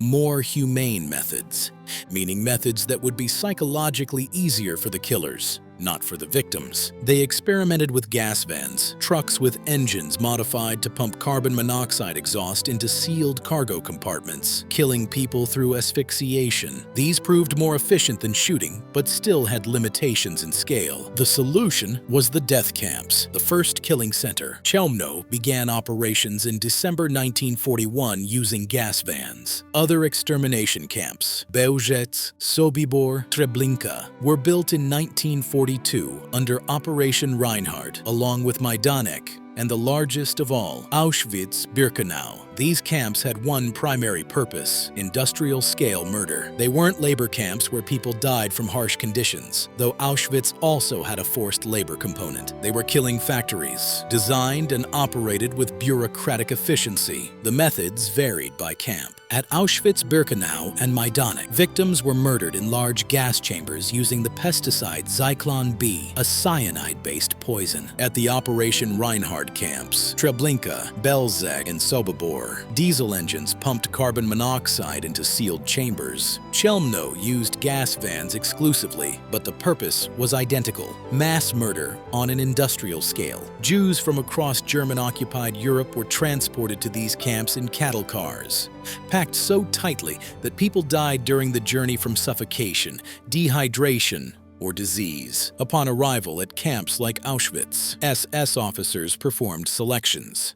Children, the elderly, and the sick were sent directly to gas chambers. A minority deemed fit for labor entered work barracks, where many died from starvation or abuse. The gas chambers were disguised as shower rooms. Victims were told they were being taken for delousing or showers. Gas chambers were disguised with fake plumbing fixtures to reduce panic. They were herded into large concrete rooms. The doors were sealed. At Auschwitz and Majdanek, Zyklon B poison gas was dropped through vents. At Treblinka, Bełżec, and Sobibor, engine exhaust flooded the chambers. Death came within minutes, though it was agonizing. The bodies were then removed by prisoners forced to work in the Sonderkommandos, special units, Jewish prisoners forced under threat of death to work inside gas chambers that extracted corpses, removed gold teeth and fillings, and loaded bodies into crematoriums where they were burned. At Auschwitz-Birkenau alone, at least 1.1 million people were murdered, approximately 90% of them Jews. The camp could kill thousands per day. The murder process was systematized, bureaucratized, turned into routine administrative work that middle managers could perform without confronting the humanity of what they were doing. Trains ran on schedules. Guards processed paperwork. Engineers designed more efficient gas chambers and crematoriums. Accountants tracked the numbers. The horror became normalized, just another job for people to perform. In total, the Holocaust killed approximately 6 million Jews, according to post-war demographic analyses, including those by Yad Vashem and the U.S. Holocaust Memorial Museum. 2/3 of Europe's Jewish population and about 1/3 of all Jews worldwide. Entire communities that had existed for centuries communities were wiped out. Jewish culture in Eastern Europe, particularly Yiddish-speaking culture, was nearly destroyed. Families were obliterated across 3 generations. Children were murdered by the hundreds of thousands at Auschwitz alone. Approximately 232,000 children were killed. Could this have been predicted from Mein Kampf? The question has generated intense historical debate. The Holocaust was not inevitable, but explicable once Nazi ideology and the opportunities of war aligned. While scholars debate whether the final solution was pre-planned or developed gradually during the war, the consensus is that by 1941 to 42, systematic genocide became official Nazi policy. The specific details of the Holocaust, the death camps, the gas chambers, the industrial scale, weren't planned in Mein Kampf. Hitler didn't write, "I will build 6 death camps with gas chambers capable of murdering millions," but the ideology that made genocide possible. The view of Jews as an existential threat that had to be eliminated. The dehumanization that made mass murder thinkable. All of that was undeniable present in the book. Hitler himself drew explicit connections between his early statements and the genocide. In a speech to the Reichstag on January 30th, 1939, the 6th anniversary of his becoming chancellor, Hitler declared, "Today, I will once more be a prophet. If the international Jewish financiers in and outside Europe should succeed in plunging the nations once more into a world war, then the result will not be the Bolshevizing of the earth, and thus the victory of Jewry, but the annihilation of the Jewish race in Europe." Historians cite this speech as an ominous signal of Hitler's intent. This prophecy, as Hitler later called it, was referenced repeatedly by Nazi leaders during the war as justification for the Holocaust. It was later used by Goebbels and Himmler as evidence that the regime had carried out its prophecy through mass extermination. According to Joseph Goebbels' diary, Hitler told Nazi leaders in December 1941 that his 1939 prophecy was being fulfilled, that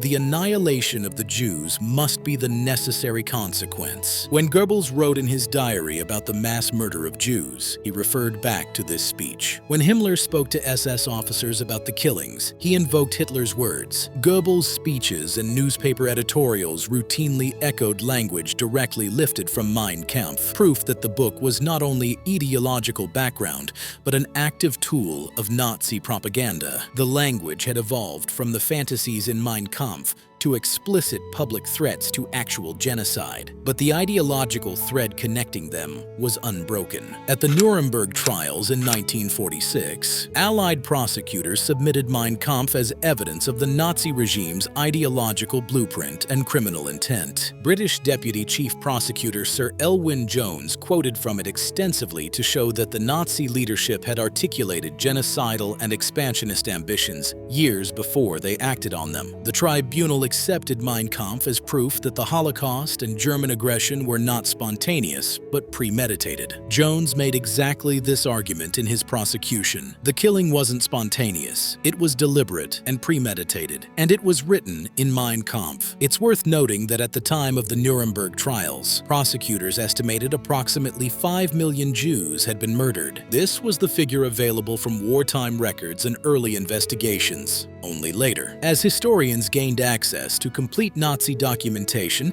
and conducted comprehensive research, did the figure rise to approximately 6 million. Jones's statement reflected the best knowledge available in 1946, not the full scope later revealed by historical scholarship. While the specific methods weren't detailed in the book, the intent, the ideology, and the dehumanization that made genocide possible were all there. The Holocaust stands as the most extreme consequence of the ideology Hitler published in Mein Kampf. It demonstrates how dehumanizing rhetoric, when adopted as state policy and implemented with bureaucratic efficiency, can lead to unimaginable atrocities. It shows how the language of biological threat and racial purity can justify murder on an industrial scale. It reveals how ordinary people can become participants in genocide when an entire society is organized around an extremist ideology. Understanding this connection between the words in Mein Kampf and the murders in Auschwitz is essential for understanding how genocides happen, how extremist ideology translates into mass atrocity,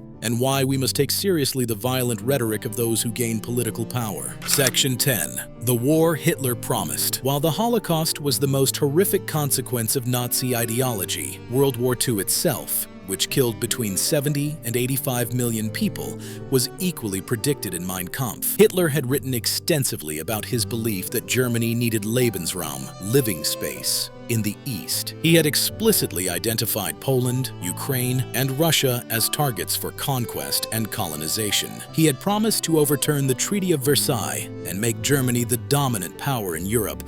He had glorified war as natural and necessary for racial survival. He did exactly what he wrote. The promises in Mein Kampf became the reality of World War II. After securing the Western Front through the shocking defeat of France in May and June 1940, Hitler turned his attention eastward.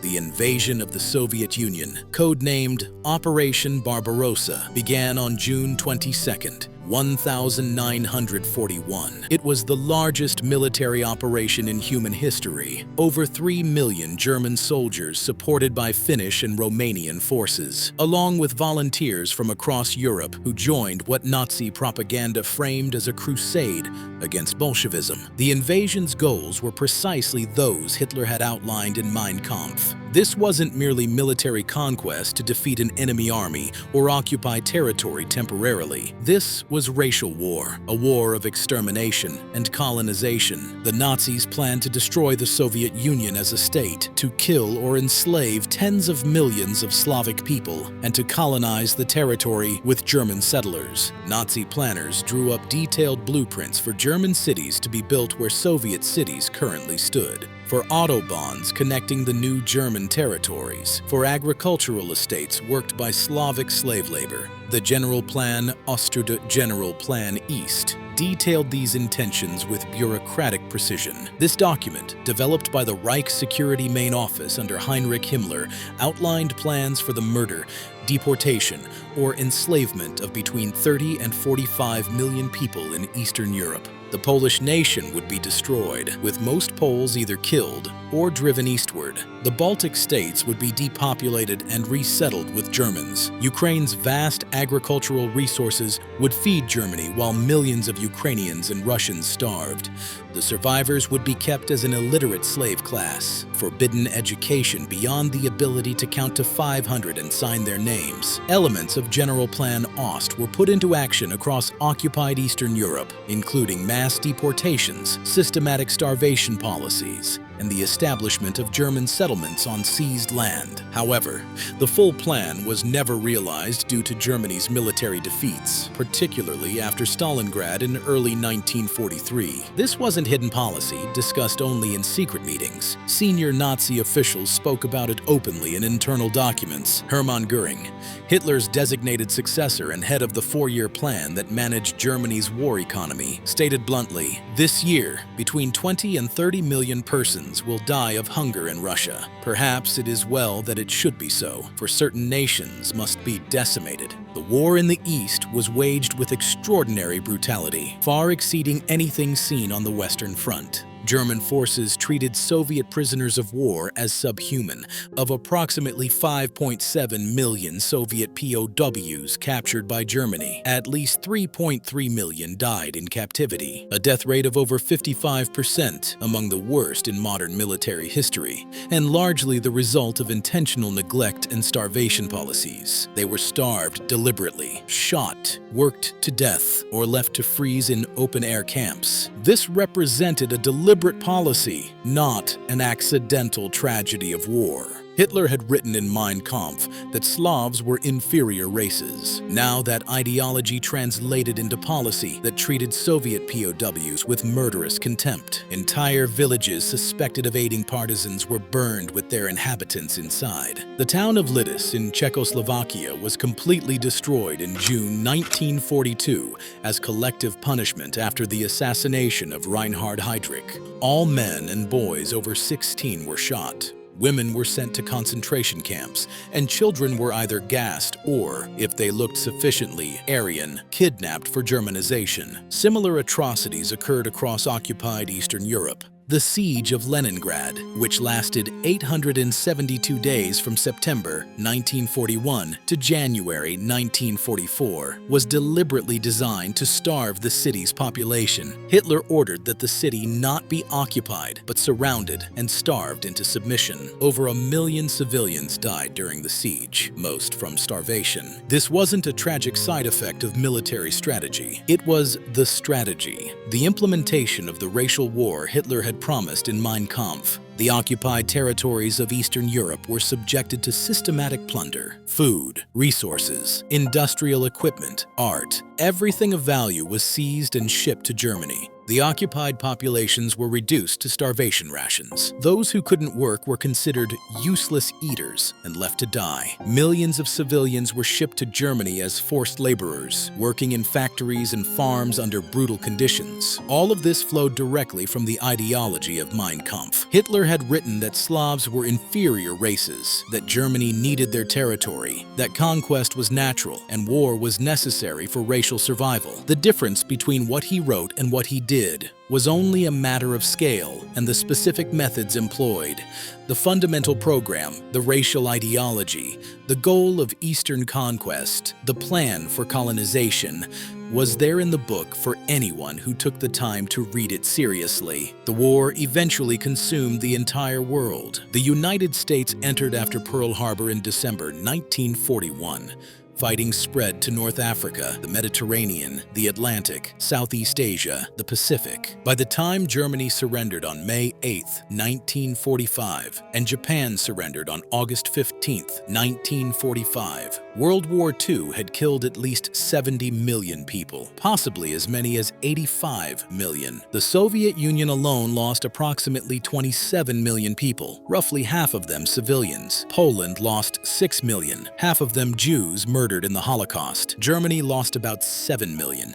China lost between 15 and 20 million. The war devastated entire regions, destroyed cities, displaced tens of millions of refugees, and traumatized generations. The war also featured innovations in destruction that Hitler hadn't anticipated in Mein Kampf. The strategic bombing of cities, killing hundreds of thousands of civilians in places like Dresden, Hamburg, Tokyo, and, ultimately, Hiroshima and Nagasaki. The atomic bomb, developed in part by Jewish scientists who had fled Nazi persecution, ended the war in a flash of unprecedented destruction. And through it all, the thread connecting Mein Kampf to World War II remained clear. Hitler had told the world what he planned to do. He had published it in 1925 and 1926. He had advertised it as his political platform. He had distributed millions of copies. When he came to power, he implemented it with systematic determination. The conquest of Eastern Europe, the racial war against Slavic peoples,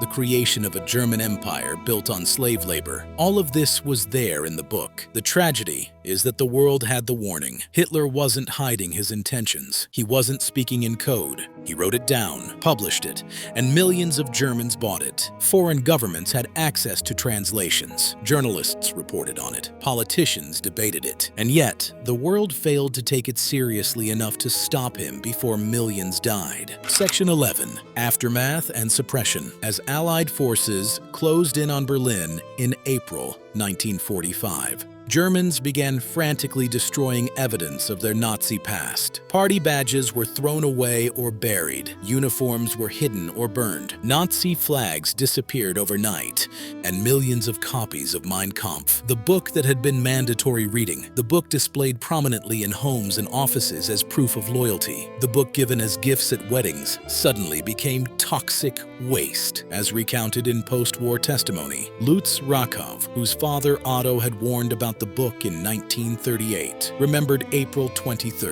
1945, vividly. I saw the greatest number of copies floating in the Spree River. It was poison that had to be disposed of.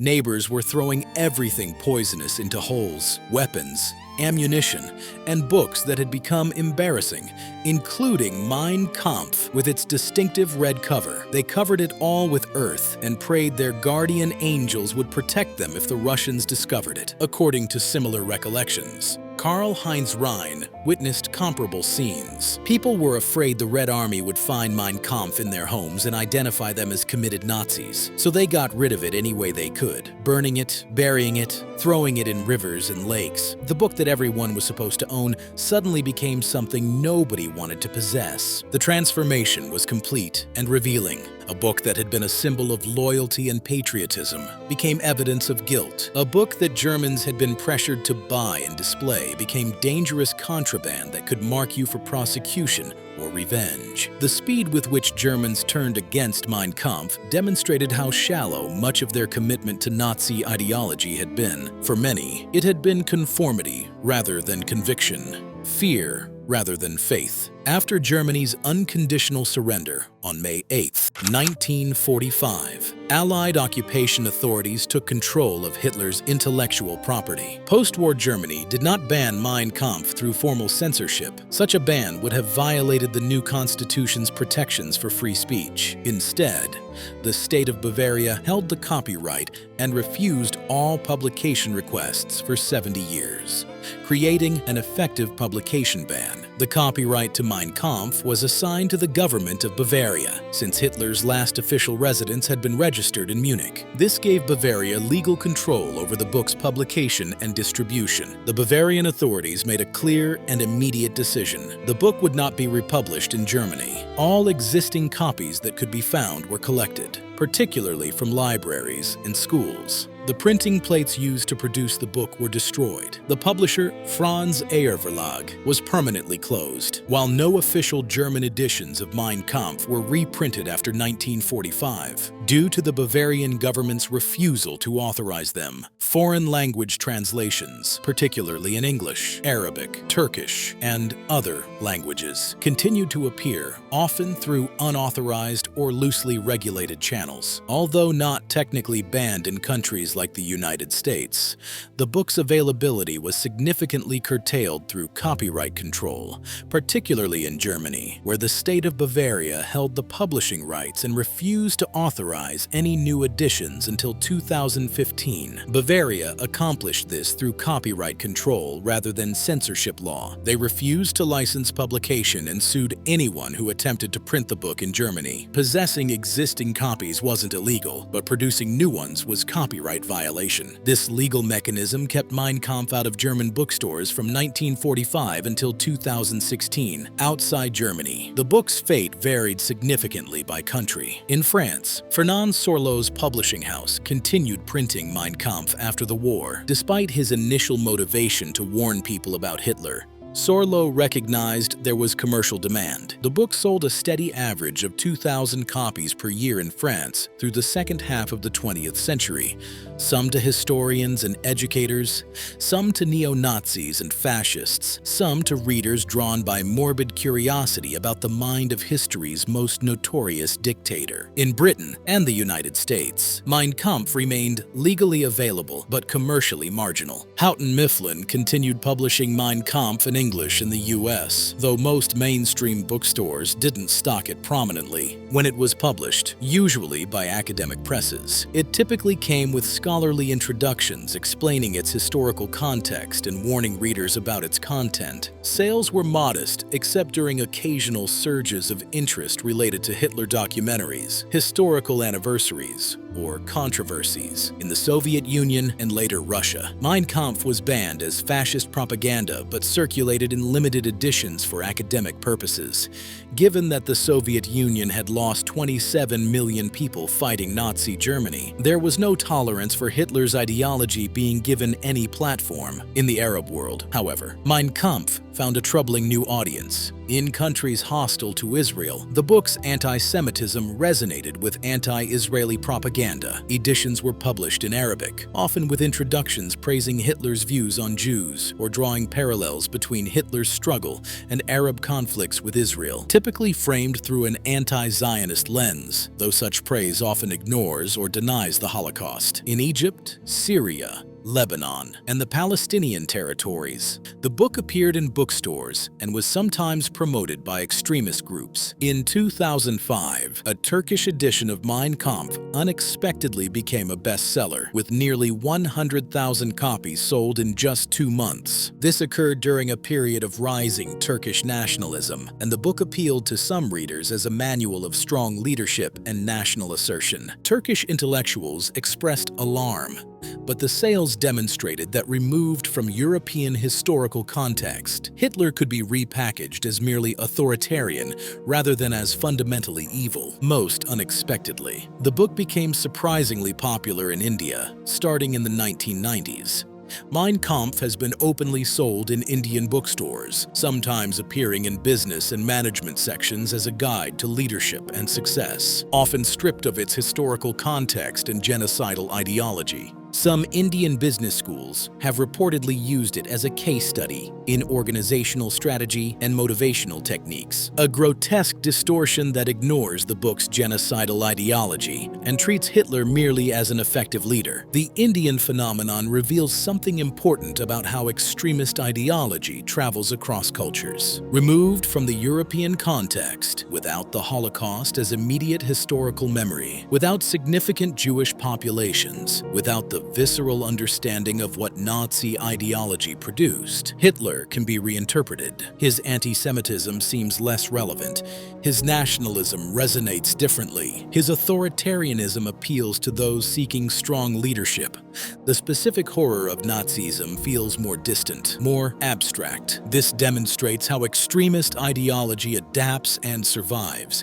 It gets recontextualized. Its most obviously horrific elements are downplayed or ignored. Its appealing elements, strong leadership, national pride, promises to restore greatness, are emphasized. The content changes surfaces, but the underlying patterns, scapegoating, authoritarianism, nationalism, promises of strength through unity, remain attractive to those seeking simple solutions to complex problems. The internet age brought new challenges to controlling Mein Kampf's distribution. Digital copies spread freely online, available for download from neo-Nazi websites, file-sharing platforms, and even mainstream ebook retailers. Bavaria's copyright control meant nothing in the digital realm.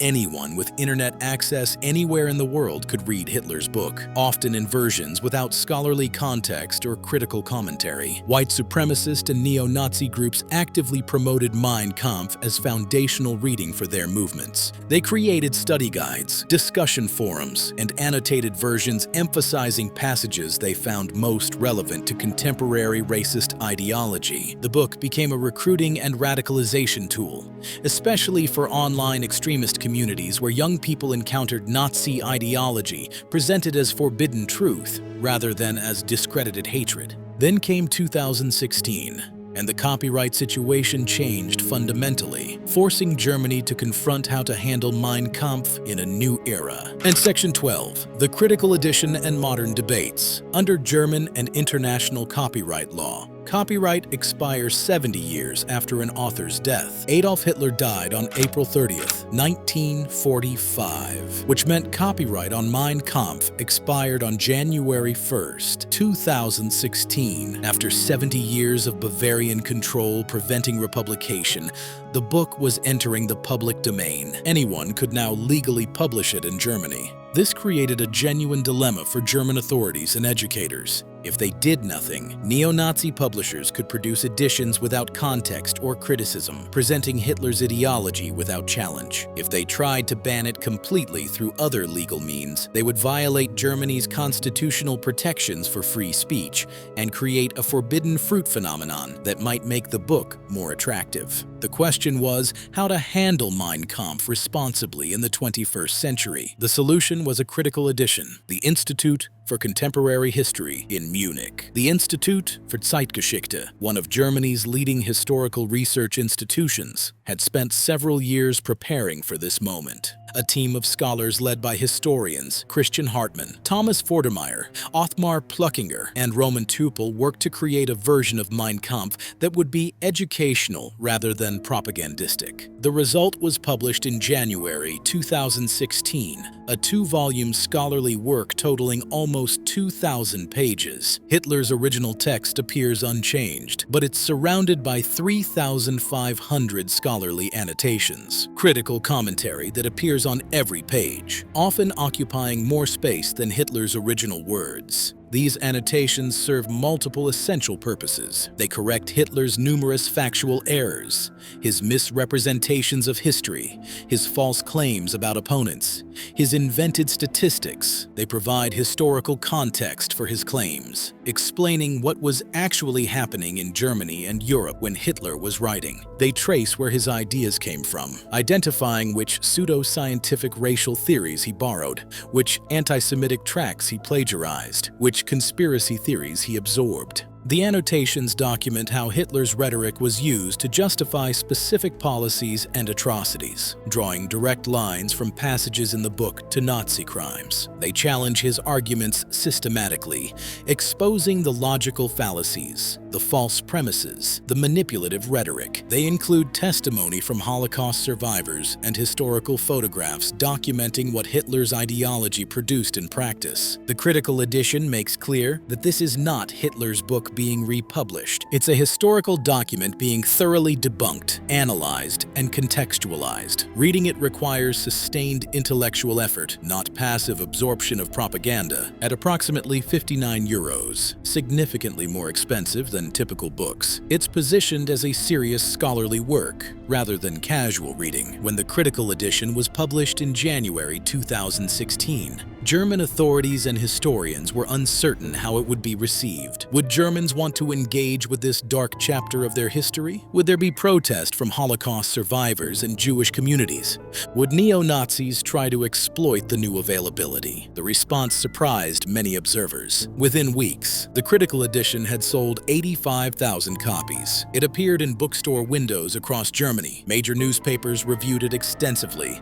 Television programs devoted discussions to it. Universities incorporated it into history seminars. The book sparked national conversations about how Germany remembers its past and teaches its history. Some Holocaust survivors objected, arguing that Hitler's words should never be republished regardless of context, that giving any platform to Mein Kampf was offensive to victims and disrespectful to their memory. These objections were sincere and understandable, rooted in profound trauma and loss. However, most historians, educators, and Jewish community leaders supported the critical edition approach. The World Jewish Congress and many Holocaust survivors initially opposed any republication, fearing that even critical editions could legitimize Hitler's voice. In contrast, institutions like the Institute for Contemporary History and Germany's Teachers Union argued for a scholarly, annotated edition to diffuse the text's aura and aid education.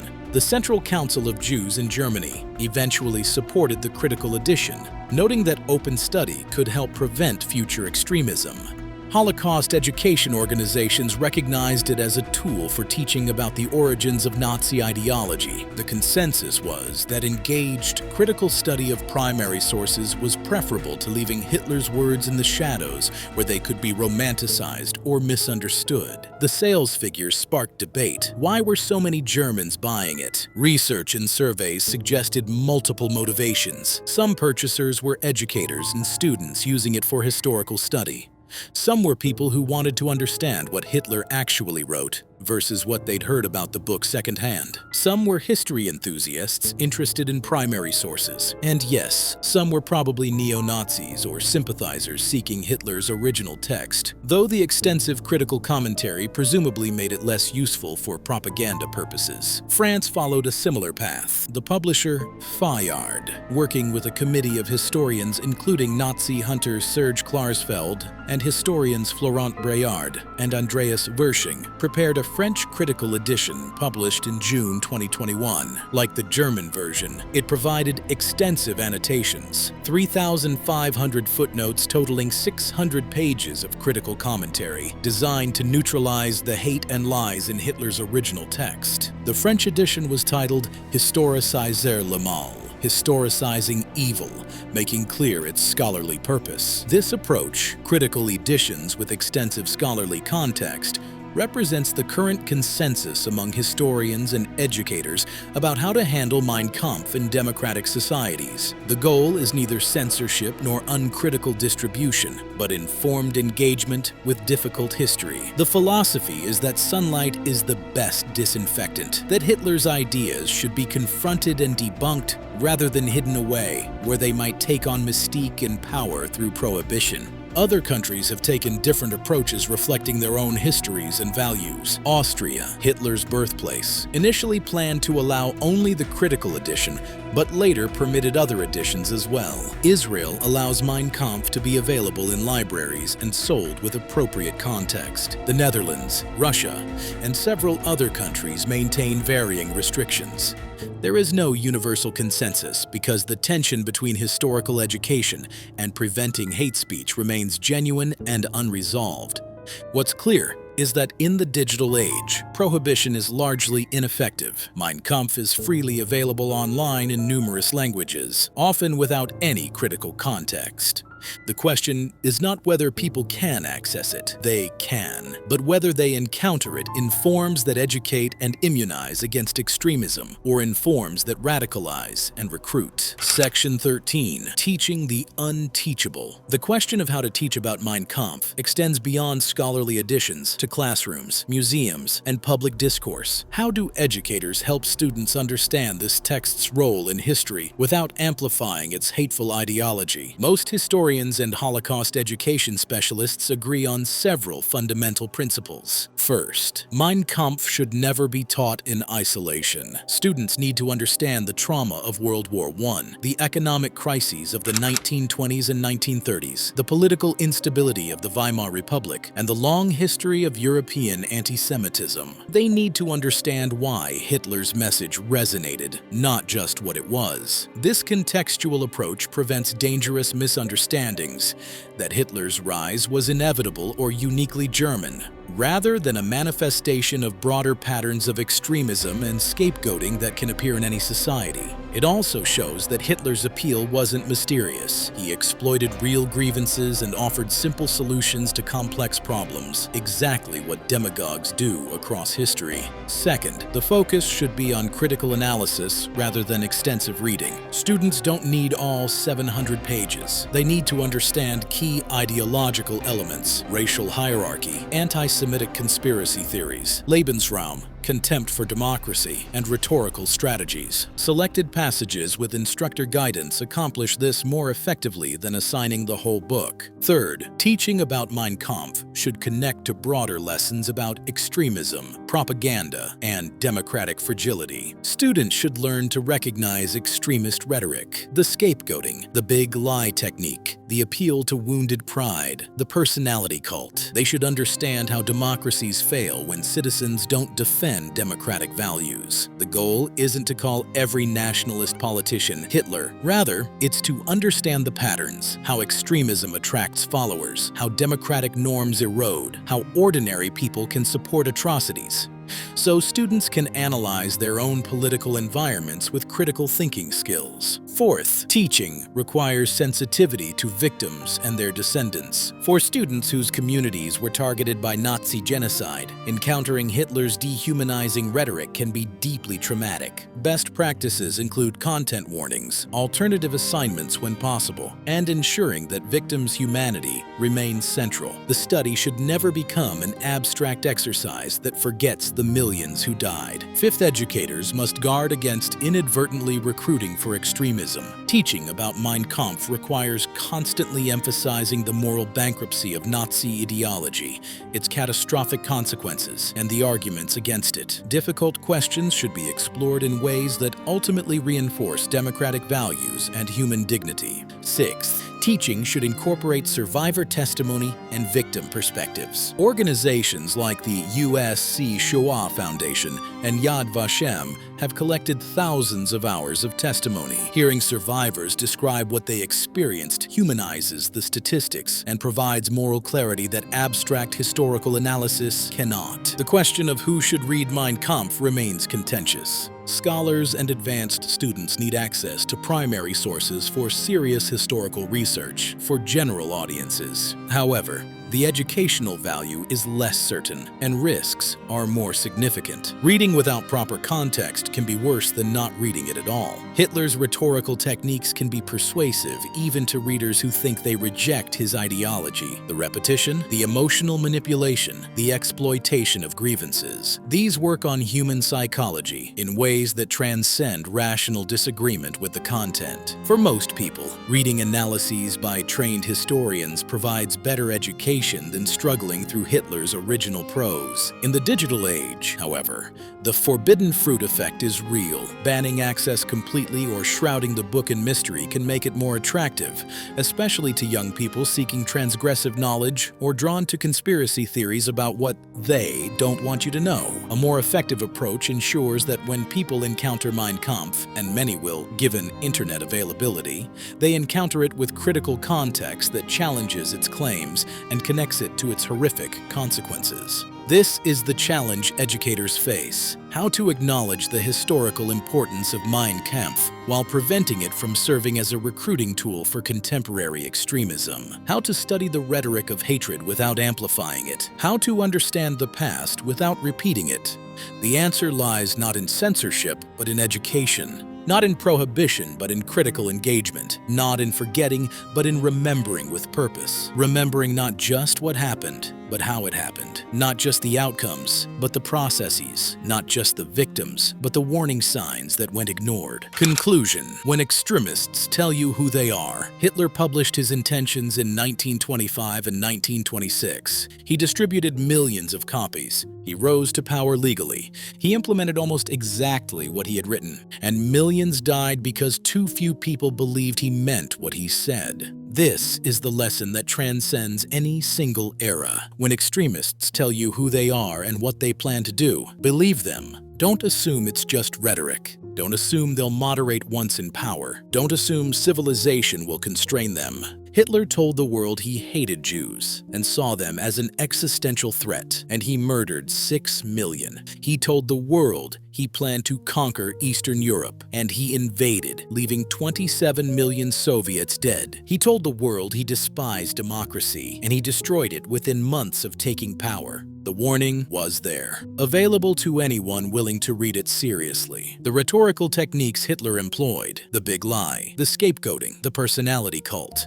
the appeal to wounded national pride, the promise of simple solutions to complex problems. These remain in use today by extremist movements worldwide. The specific targets change, the particular grievances vary, but the underlying patterns remain remarkably consistent because they exploit consistent aspects of human psychology. The Holocaust and World War II were not inevitable. They were the result of choices. Choices by Hitler and his inner circle. Choices by millions who supported or tolerated Nazism. Choices by international leaders who failed to stop Hitler when he could have been stopped. Choices by ordinary people who looked away. Hitler wrote down his plans. People could have taken them seriously. They could have acted. They chose not to. We face similar choices today. Extremism hasn't disappeared.